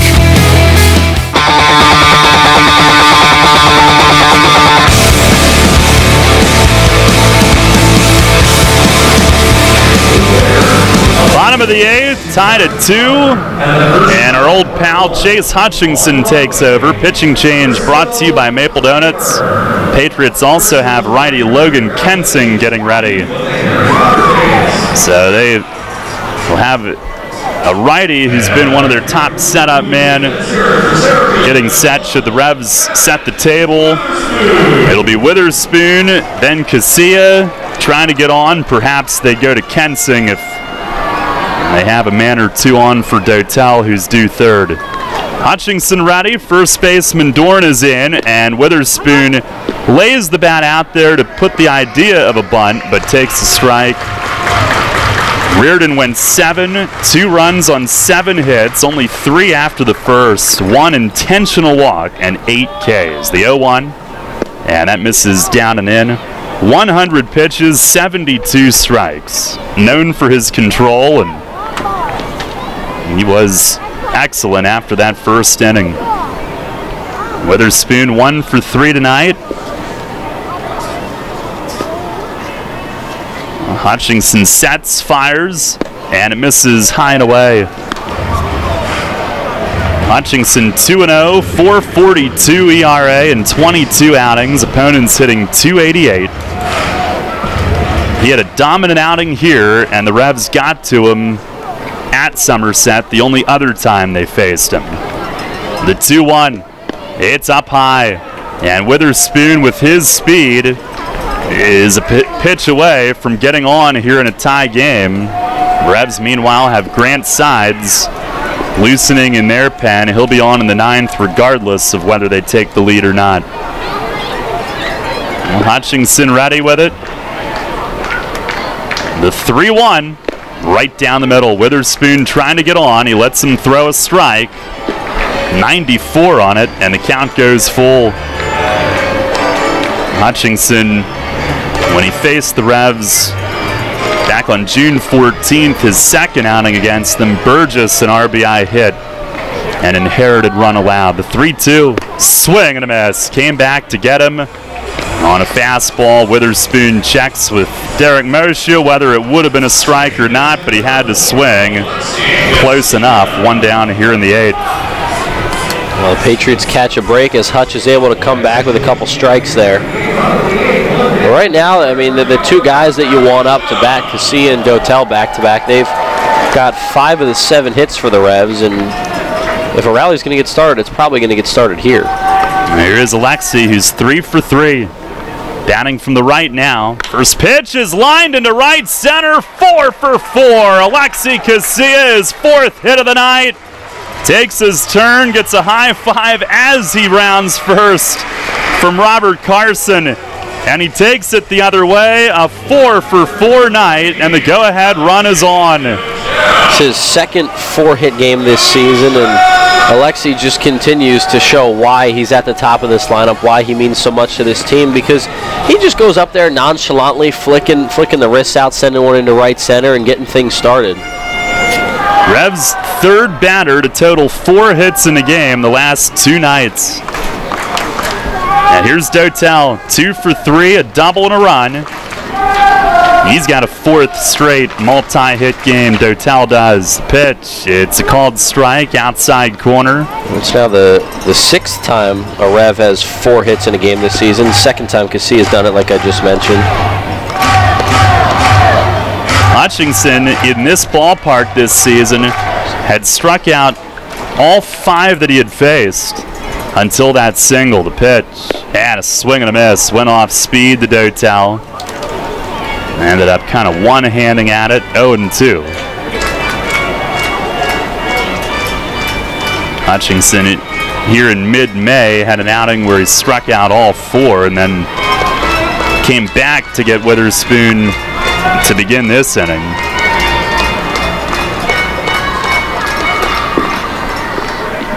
Now Hutch ready with it, and time asked for at the plate. The off-season deal was for Mitch Atkins, who's been outstanding the other night, winning his 4th straight. He'll start game 2 tomorrow for the Revs. Revs have yet to name their starter in game 1 tomorrow. There's the stretch, 0-2. It's outside and high. Some dirt popping off the mid of Jovan Gonzalez. 1 ball, 2 strikes. Malky Mesa is on deck. Tied at 2 here in the bottom of the 8th. Casilla at first. Look how deep Chavez is, and right after Dotel hit one over his head in the 1st. Not taking any chances. Pitch to him here. He chops one toward the middle at short. Rodriguez. Oh, he stabs it as he steps on second, spins and throws to first. An incredible double play handled by the shortstop. Rodriguez up the middle on a high chop, and it came up hot. And he grabbed it chest high cleanly as he stepped on second. A 6-3 double play. No runs, 1 hit, nobody left. Tied at 2 as we move to the 9th. Money and business are essential to the strength of a community. So is cheering and celebration and music and fun. That's why York Revolution games, concerts, youth sports, special events, and more happen at a place called People's Bank Park. People's Bank has been serving your county for more than 150 years. Always cheering, always celebrating, always committed to the things that make York County great. And to you having a great time at People's Bank Park. People's Bank, member FDIC, equal housing lender. You'll always hit it out of the park with great Best Yet products from your neighborhood SureSave stores.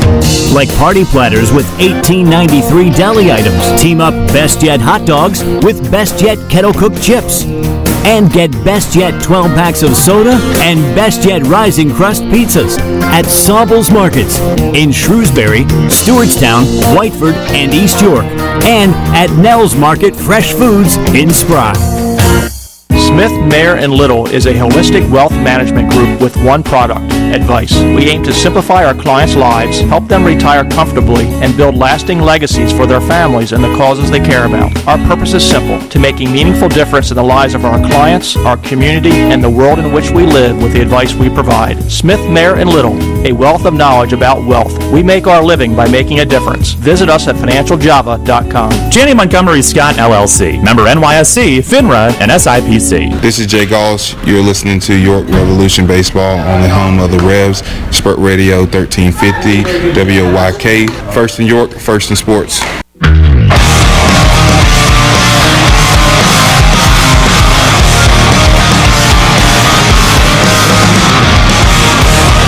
Head of the ninth inning, Grant Sides is on. Pitching change brought to you by Maple Donuts. Back-to-back nights for him. He went 1-2-3 in the ninth last night in a non-save spot. Tonight, it's a tie game that he enters, and they were getting him ready for the ninth at home. You'll use your closer in the top of an inning if the game is tied more often than you would on the road in the bottom of an inning with the game tied. You try to save him hoping that you take a lead, but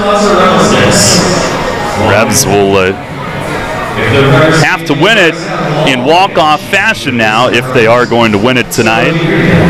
Sides 1-0, 5 saves, 14 outings, 15 1/3 scoreless innings. Only 8 hits allowed, 2 walks, 1 of them intentional, 22 Ks.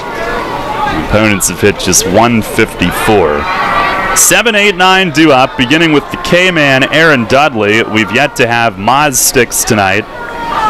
He is 0 for 3. Fly to right, fly to left, pop up to first. They guard the lines at the corners. Side's first pitch is a fastball just outside. And that looked like it was right there. Cruz had to move his glove a little, but looked like it was over the plate. 1 ball, no strikes. Tomorrow's Game 1 starter Trevor Foss jogs down to coach first. 1-0, and he breaks his bat, punches a flare foul, and somebody made a bare hand grab on the top step of their dugout. And that was Reardon, the starting pitcher tonight. Caught it with his non-throwing hand.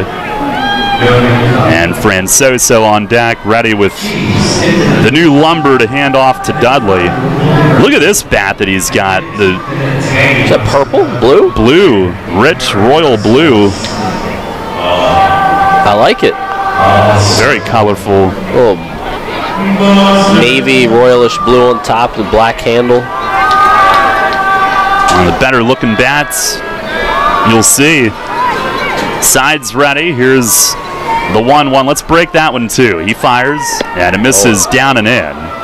That ricocheted off Cruz's shin guard. Dudley had to dance out of the way. That got Cruz a little. He'll jog out to Sides, take a moment for himself here. 2 balls, 1 strike. Maybe telling Grant no need to overthrow it. Kind of spiked that one. Each team tonight, 2 runs on 8 hits.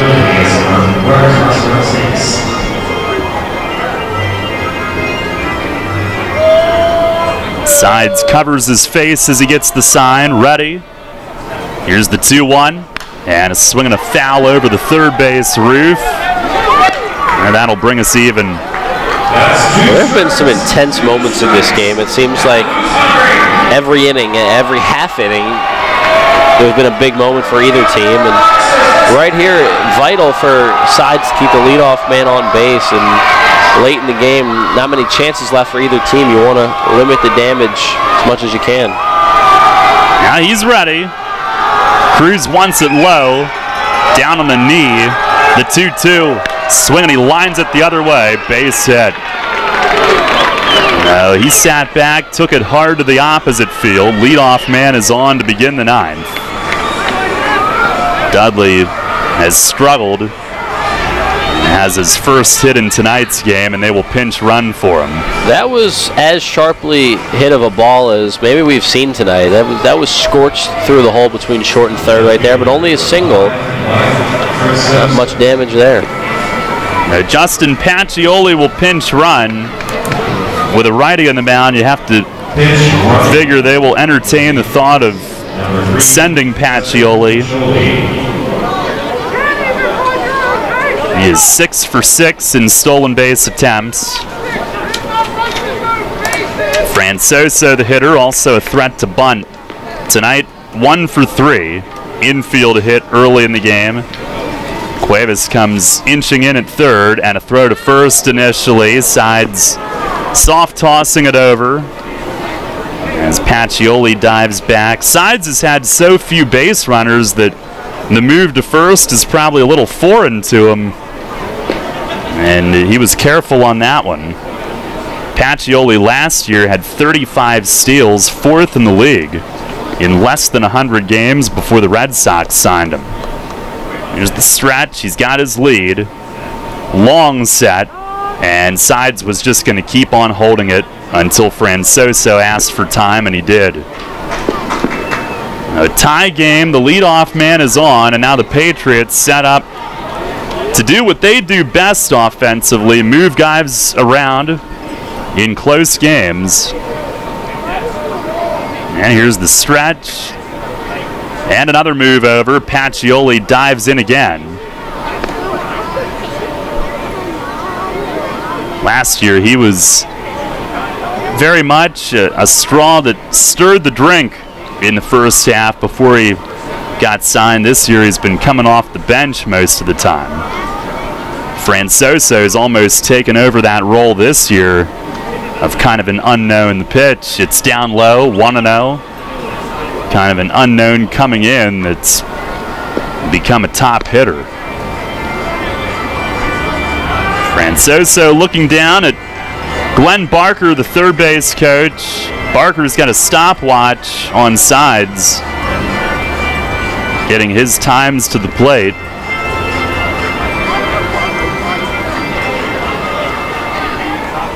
Sides has the signal. He's ready. Sets the 1-0, and a swing and a foul upstairs, third base side. So he hasn't run yet, and Francoso's swinging away. And now a good count to run on. Pitcher wants to throw a strike.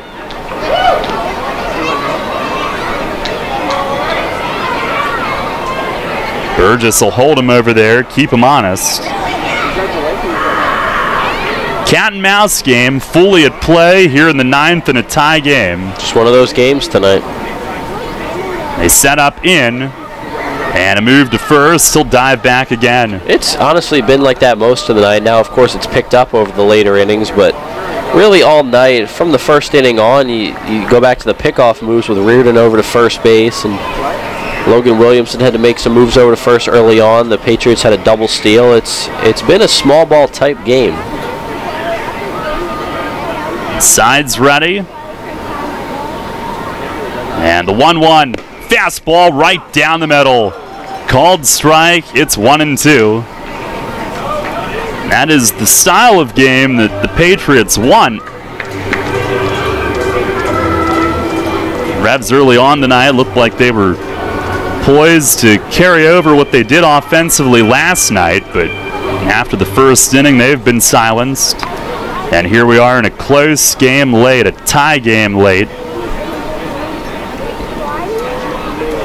Sides ahead of Francoso. They set up in, And it looks like Cruz wants it up. Instead, a throw to first, and again, Pacioli a dive back. He's pinch running for Dudley, who led off with the single. Patriots out hitting the Revs now 9-8. Sides again, sets. The 1-2, it's inside. Fastball at 91. Sides has really had to work here in the inning, throwing a lot of pitches.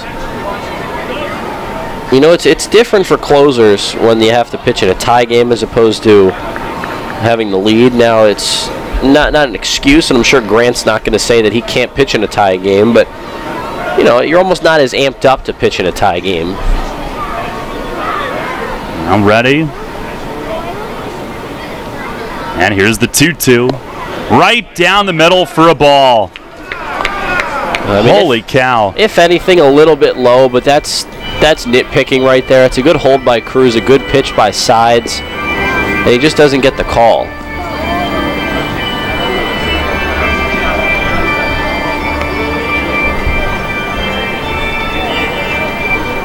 No, full count. And he's ready again. Here's the payoff pitch. He'll run, and it's lined down the line in left field, and it's fair. Just inside the chalk, and it rolls up out of the corner along the arch nemesis. Run will score. Going for third is Francoso. He dives in, and the Patriots lead 3-2.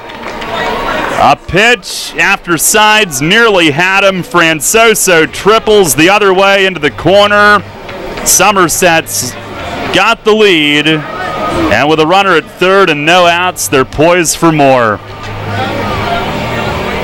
And that hurts right there. And it wasn't a clear strike on the last call. It was close. We'll say that. I mean, it was close. But, I mean, even in that situation, to be that close to getting a big strikeout right there, it would have been one out, man on second, or man on first, and then he comes back and triples the left field. And I mean, you got a fast runner on first, but I don't think it mattered who was on first base there because of the way the ball kicked out from the corner along the arch nemesis down over by the scoreboard.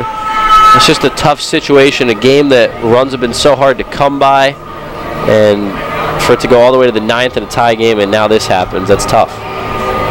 First run that Sides has allowed all year. His ERA goes to 0.59. Fletch pays him a visit. Brett Jody brings everybody over for a huddle. Along the third base side, Scott Kelly will be the hitter. And yeah, maybe the pitch was low. We don't have our replay tonight to see it again. Kelly tonight 0 for 3. And the Revs will bring the infield in.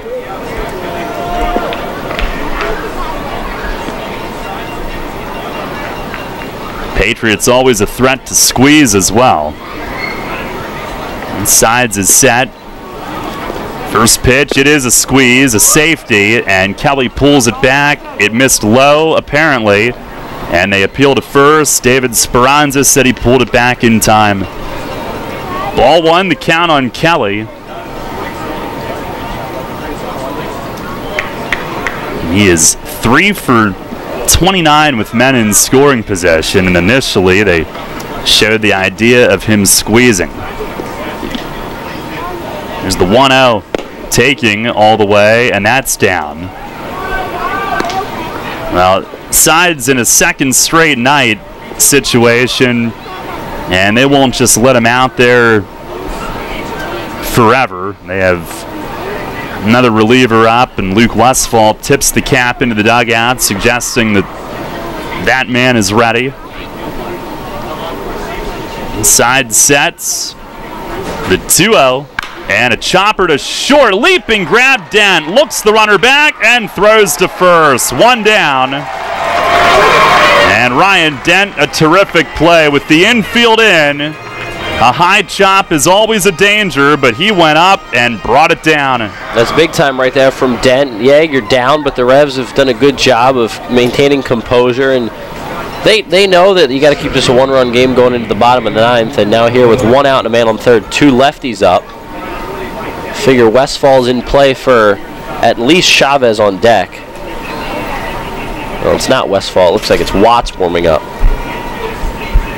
Now here's Bourbon. The infield will stay in on him. Bourbon 3 for 4 tonight. Bunt single, 2 outfield singles, 2 steals. Another productive night for their leadoff man. All 4 infielders up. And the first pitch, slider called strike. Well, Side's not giving in. He is trying to keep this a 1-run game. He's gotten 1 out with the infield up.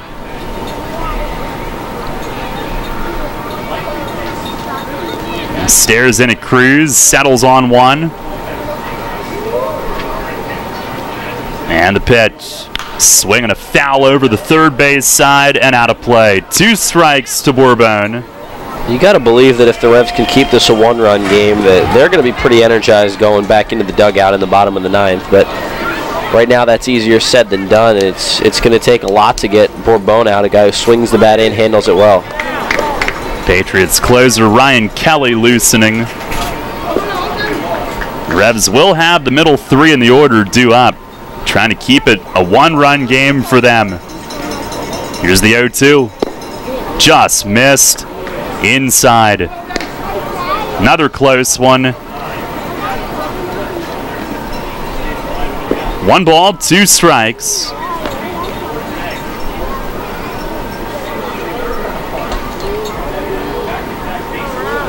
Patriots a 3-2 lead here in the top of the ninth. Another runner at third base. Here's the stretch. And Sides kicks and fires. Swing and a foul against the screen. Will do it again. 1-2 it stays. Patriots entered the night a magic number of 5. 4 to eliminate one of the teams, that being Long Island. Both of the teams they're trying to wash out of the race were losing. We'll give you another update momentarily. Sides ready. He'll try again. And got him. Swing and a miss. High heat. 92 upstairs. And that's out number 2, trying to keep this a 1-run game. The infield can back up.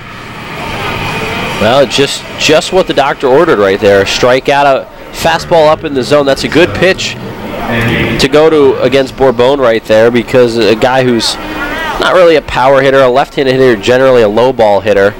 And he goes upstairs and elevates it enough where he can't get the bat around on it. That's a good pitch, especially when you need a strikeout. Now here is Andy Chavez, 0 for 3 with a sac bunt. Runner at third, 2 outs. And Sides the pitch. Backdoor slider, missed up. 1 run was in on Francoso's triple. First run allowed by Sides this year. He is trying to come all the way back and keep them at just 1. Now he's ready. The 1-0. And a fastball strike in on Chavez, who was jumping back. Had a look back. But Sides got the call from Moshe. Long Island has lost. New Britain is down 2 in the 9th. And now Somerset has the lead, but the Revs hoping to have something to say about that. Sides ready. The 1-1. Swinging a foul tip back to the net. And a strike away from working all the way out to hold them to 1 run. 1-2. Middle of the order coming up for the Revs in the bottom of the 9th. And got to feel confident with that, even though 5 through 9, those guys are hitless tonight. You still figure that you got a chance with those guys down 1 run. It'll be Mesa, Burgess, Cuevas. And now Sides has his sign. They want it up. Here's the 1-2. Swinging a ground ball, slapped to short. Dent lines it up. Gloves, fires in time, inning over. Grant Sides comes all the way back with a runner at third and no outs. Does not allow the second run to score. 1 run, 2 hits, 1 runner left. Patriots have taken the lead, but only by 1 run. We go to the bottom of the 9th. Somerset 3, York 2. This is Doug Sprinkle, sales manager at York Mitsubishi, and I'm here to introduce the biggest nothing you've ever heard of. It's time for Nada Zip Zilch. That's what you pay in finance charges over 72 months on some of our most popular Mitsubishis, like the amazing all-new Eclipse Cross, the 7-passenger Outlander, and the ever-popular Outlander Sport. And to top that off, have a worry-free summer in your new Mitsubishi with no payments for 90 days. Gas prices got you down? Check out the high-tech, best-selling Outlander PHEV plug-in hybrid, rated at an amazing 74 miles per gallon equivalent for the 40-plus mile per gallon Mirage. It's like a go-kart on steroids for only $11,990. Big savings, top dollar for all trade-ins, and we want to approve everyone for credit. That means you too. More stuff for less money and almost twice the warranty of the competition. It's only at York Mitsubishi, around the corner of Route 30 and Roosevelt Avenue, York, where Mitsubishi's always cost less. Come check us out at YorkMitsubishi.com. Since 1934, PSECU has given Pennsylvanians financial opportunities to live a better life. We are a credit union who offers valuable free and low-fee financial products, broad lending options, and outstanding money management for financing life. At PSECU, we are proud of who we are and committed to who we serve because our Pennsylvania roots run deep. We are banking on a difference. Visit PSECU.com to join us. This credit union is federally insured by the National Credit Union Administration. Equal Opportunity Lender. You're on the home of the Atlantic League champion York Revolution. Sports Radio 1350 WOYK, York.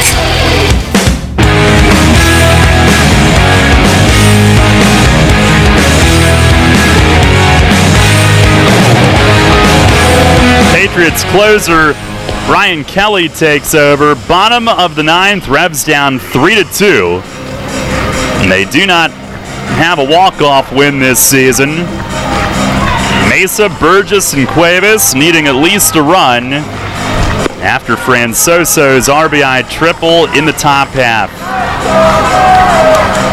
Kelly taking over. He's got 9 saves, 1-1 with a 4.26 ERA in 20 outings, 22 Ks, only 5 walks in 19 innings, 17 hits. Against the Revs, he's got 2 saves, 2 scoreless innings in the series at Somerset a couple of weeks back. And Malky Mesa, who's driven in the Revs, only 2 runs tonight, a first-inning single. They have not scored since. He is 1 for 3. He will lead things off. Kelly, a former Atlanta Brave, has his sign. He stretches. And the first pitch, swinging a high chop foul, third base side. Revs have seen him before. And Mesa going after the first pitch, trying to catch maybe a get me over. No balls and a strike. Kelly, 6'2" righty, 30 years old. Fastball, cutter, curveball. Last year was with Somerset early. Signed in mid-May by Seattle. Now he's set. The 0-1. And a breaking ball over for strike 2. Pretty good curveball there to get ahead.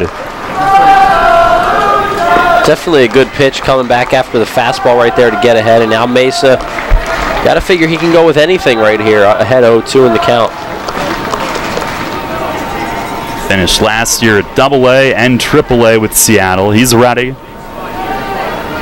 And the 0-2. Swinging a ground ball, left side base hit. They were guarding the line with Kelly at third. He dives and can't reach it. Malky Mesa, a leadoff single here in the bottom of the 9th.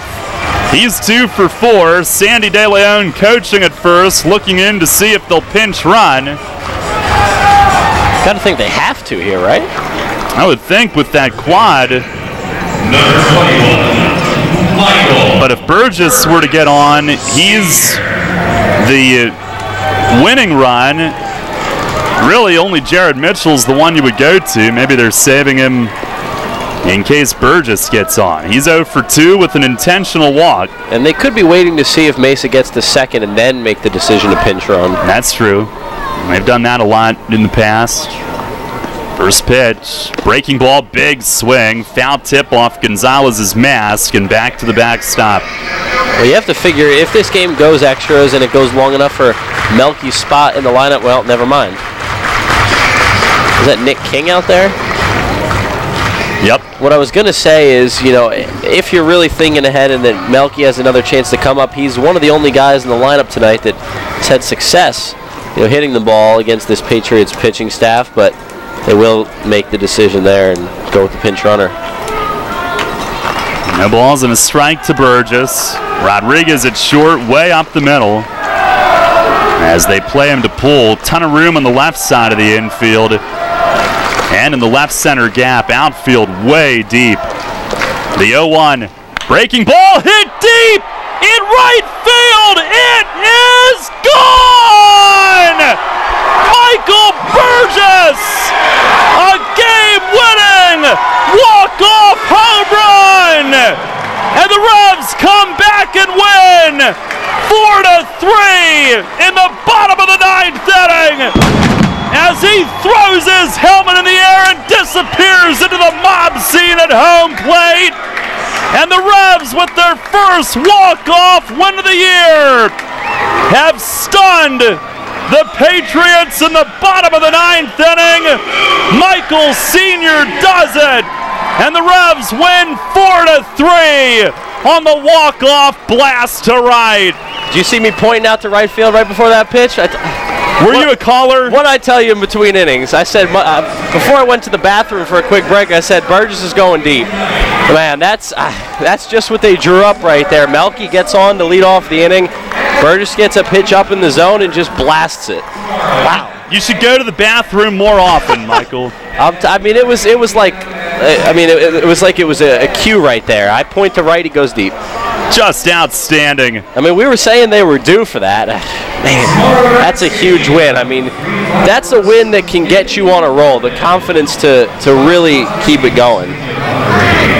Grand Sides gets a win tonight, and the Revs with back-to-back victories. Michael Burgess does it with the walk-off shot. What a pretty swing as he sat back on that one and tattooed it out over Cannonball Charlie and right. A majestic shot from Michael Burgess Sr., the first walk-off home run of his Revs career.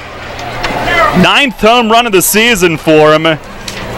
And the Revs with their first walk-off win of the year. It took them the second longest in team history in terms of the calendar to notch their first walk-off of the year, but boy, the wait was worth it. The last walk-off home run came in Game 1 of the playoffs last year. Telvin Nash in the 10th inning against Southern Maryland. The last one in the regular season was over 2 years ago, May 12th, 2016, when Andres Perez did it to New Britain. That was a 4-3 final. And Michael Burgess, for all that he's done in a Revs uniform tonight, is the first walk-off hit of any type that he's gotten in his 3-year Revs career, and he's heating up. And really, only a couple of games at Long Island where he was held hitless. You go back over the last week plus, he's been locked in, 4 hits last night. And that was the 34th home run of his Revs career. Not a lot of guys have hit that many. And that's the first one that ends a game with his team celebrating around him at the plate. That helmet went skyward. The big fella disappeared into the pile. The ice bucket was thrown. I think they got Ryan Dent by accident as much as anybody. But what a feeling for the Revs tonight as they kick off this big 7-game homestand with their first walk-off win of the year. The Patriots run in the top of the 9th inning, set it up. Grand Sides after that did not allow Francoso to score from third, setting the stage. And in the bottom of the ninth, Malky Mesa, a 2-strike single. And a couple of pitches later, Michael Burgess sets off the celebration here at Peoples Bank Park. 4-3 is your final score. What a win for the Revs. Stay tuned. Post-game show follows next. Rudders has all your favorite seafood options. Tavern battered cod sandwich, crispy fried shrimp with bada bing dipping sauce, flavorful crab and corn chowder, just to name a few. Rudders Seafood. One try and you'll be hooked. Rudders. Why go anywhere else for seafood? Feelings of stress, sadness, or anxiousness can be signs of depression or other mental health issues that should be addressed. If life seems too difficult to manage, Presley Ridge can help. Call Presley Ridge today, and our team of compassionate mental health professionals will help you enjoy your life again. Presley Ridge offers mental health services for all ages in York and Harrisburg. Make an appointment today. Call 717-845-6624 or visit presleyridge.org/outpatient. Remember rushing to the newspaper in the morning to read all about that Revs game from the night before? Was it? Yeah, that was a long time ago. We barely remember that too. Sports Radio 1350 is your home for local sports, and we're taking care of that news void in your life. Get your York Revolution game articles delivered right to your inbox every morning, courtesy of WOYK. Simply log on to YorkRevolution.com and click to sign up to receive daily game recaps right to your inbox. Keep up to date every day as the York Revolution go for another Atlantic League title. We're your source for local sports. Sports Radio 1350 WOYK. First in York, first in sports. Rudder's Hot Dog Extravaganza is here. Rudder's Kunzler hot dogs and brand new corn dogs are only 2 for $2.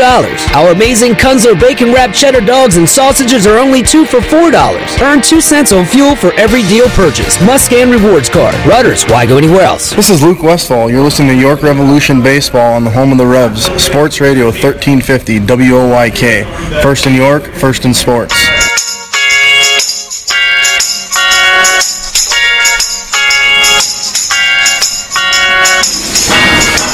Now, what a win tonight. It's on certainly a short list of great Revs wins this season. Might very well be at the top. They've had a couple of dramatic comeback wins on the road. But here tonight, coming back from down a run in the bottom of the ninth inning at home. It's their first walk-off win of the year. Michael Burgess, the walk-off home run, and the Revs win it by a final score of 4-3. Daryl Henry with Michael Mark Antonini. We welcome you to the post-game show. The ice cubes lay on the infield out in front of home plate where the celebratory dousing took place just a couple of minutes ago.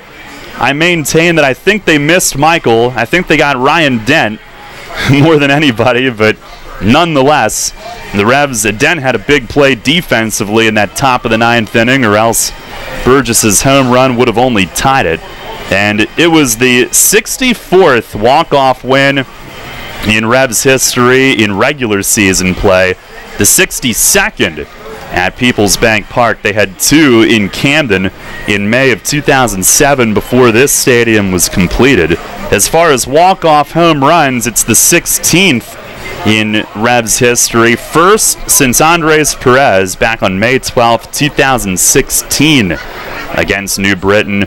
The walk-off win for the Revs, the first since Game 1 of the playoffs last year, the first in the regular season since August 24th of last year when Chase Simpson lifted the Revs to a 5-4 win over the Somerset Patriots. And that completed a 4-game sweep at Peoples Bank Park. The Revs opening a 4-game series and a 7-game homestand here tonight with this victory. And we recap things. It was York scoring early in the game with 2 in the first inning. Each of the Revs' first 4 batters had base hits, coming within 1 of matching a team record for consecutive hits and consecutive base runners reaching safely to start a game. And a pretty good carryover from what they did last night when they pounded out 19 hits at Long Island. Travis Witherspoon started it with a single to center, but incredibly, before the next at-bat was completed, Cory Reardon made 8 pickoff throws to first base, and the 8th one erased Witherspoon, who had as big of a lead as he could possibly get without being picked off for those first 7. The 8th one, though, got him, and that was the first out. Casilla, though, followed with his first of 4 hits on the night. Wellington Dotel then doubled over the right fielder Chavez head, and that put runners at second and third for Malky Mesa, who singled up the middle and gave the Revs a 2-0 lead. As it turned out, Malky would have a bigger hit before the game was over, but that gave the Revs a 2-0 advantage. Could have been more, but Jose Cuevas' drive to deep left was caught by Mike Francoso leaping at the arch nemesis to save a run and end the inning. And Cory Reardon allowed nothing else in 7 innings of work. Only 1 intentional walk, struck out 8. Revs greeted him with a couple of singles to begin the 6th, but he got a double play to help himself through that. And on the flip side, Logan Williamson was outstanding tonight, and I think you can safely say his best start of the year so far. He went 6, gave up 2. Both were unearned. And in 3rd inning, he had 2 men on after an infield hit and a bunt hit, a double steal, which put runners at second and third, but he got Alfredo Rodriguez to ground to short, leaving 2 runners, keeping the 2-0 lead at the time. In the 4th inning, he wasn't so fortunate. Massey singled with 1 out, Gonzalez doubled, and with 2 outs, he appeared to be out of the inning, but Mike Francoso's ground ball to first went off the glove of Burgess, who would be the hero some 5 innings later, but at the time, a tough play there tied the game at 2-2. Gotta be honest, all night I was thinking if Burgess could find a way to be the hero and redeem himself for that, and it took until the 9th inning, but boy did he ever do it. In the 5th inning, it was a leadoff single from Julio Bourbon. Chavez then a sacrifice bunt. Could have been a bunt hit, but Logan made an incredible lunging play over toward first base. Bourbon was then caught attempting to steal 3rd, thrown out by Luis Cruz, and Williamson would get through that 5th inning without any event. In the 6th inning, a leadoff base hit, but the lead man retired on a fielder's choice, and he got through the 6th inning without much trouble. So Logan tonight, 6 innings, 7 hits, 2 unearned runs, did not walk any, and struck out 2. So the game got into the hands of the bullpen. Zach Treese, a scoreless 7th inning. He struck out the first 2 batters before Bourbon singled and stole second. But Treese would leave the go-ahead run at second base, retiring Chavez on a ground out to keep the game tied. In the 8th inning, Highland Peguero, big bounce back from last night. He issued a 1-out walk to Massey, who moved up on a wild pitch, but Peguero struck out Jovan Gonzalez to keep the game tied and work a scoreless 8th. In the bottom of the 8th, our old friend Chase Hutchinson allowed a 1-out single to Casilla, his 4th hit of the night, but a double play would finish off what ended up being a 1-2-3 8th. So on to the 9th we went, tied at 2, and Grant Sides on the mound. Aaron Dudley greeted him with a single to left field, and Justin Pacioli, the pinch runner for Dudley at first base, and Mike Francoso, after a near strike 3 call earlier in the at-bat, it was ruled low, it was close. Francoso got, I believe, the count full and tripled down the line in left field, and it rattled away from Wellington Dotel, allowing Pacioli to score all the way from first and give Somerset a 3-2 lead. But with a runner at third, the Patriots already in front by a run and still no outs, Grant Sides did not allow Francoso to come home. He got Scott Kelly to ground to short with the infield in, struck out Julio Bourbon with the infield in, and then retired Chavez for the 3rd out of the inning, and it remained a 1-run game, setting the stage for the bottom of the 9th. Patriots closer Ryan Kelly, who handled the Revs easily, quite frankly, a couple of weeks ago in 2 save opportunities, really allowed nothing in Central Jersey when they faced him. Tonight got ahead of Malky Mesa to begin the bottom of the 9th inning, but Mesa with a big base hit to lead off on a 1-2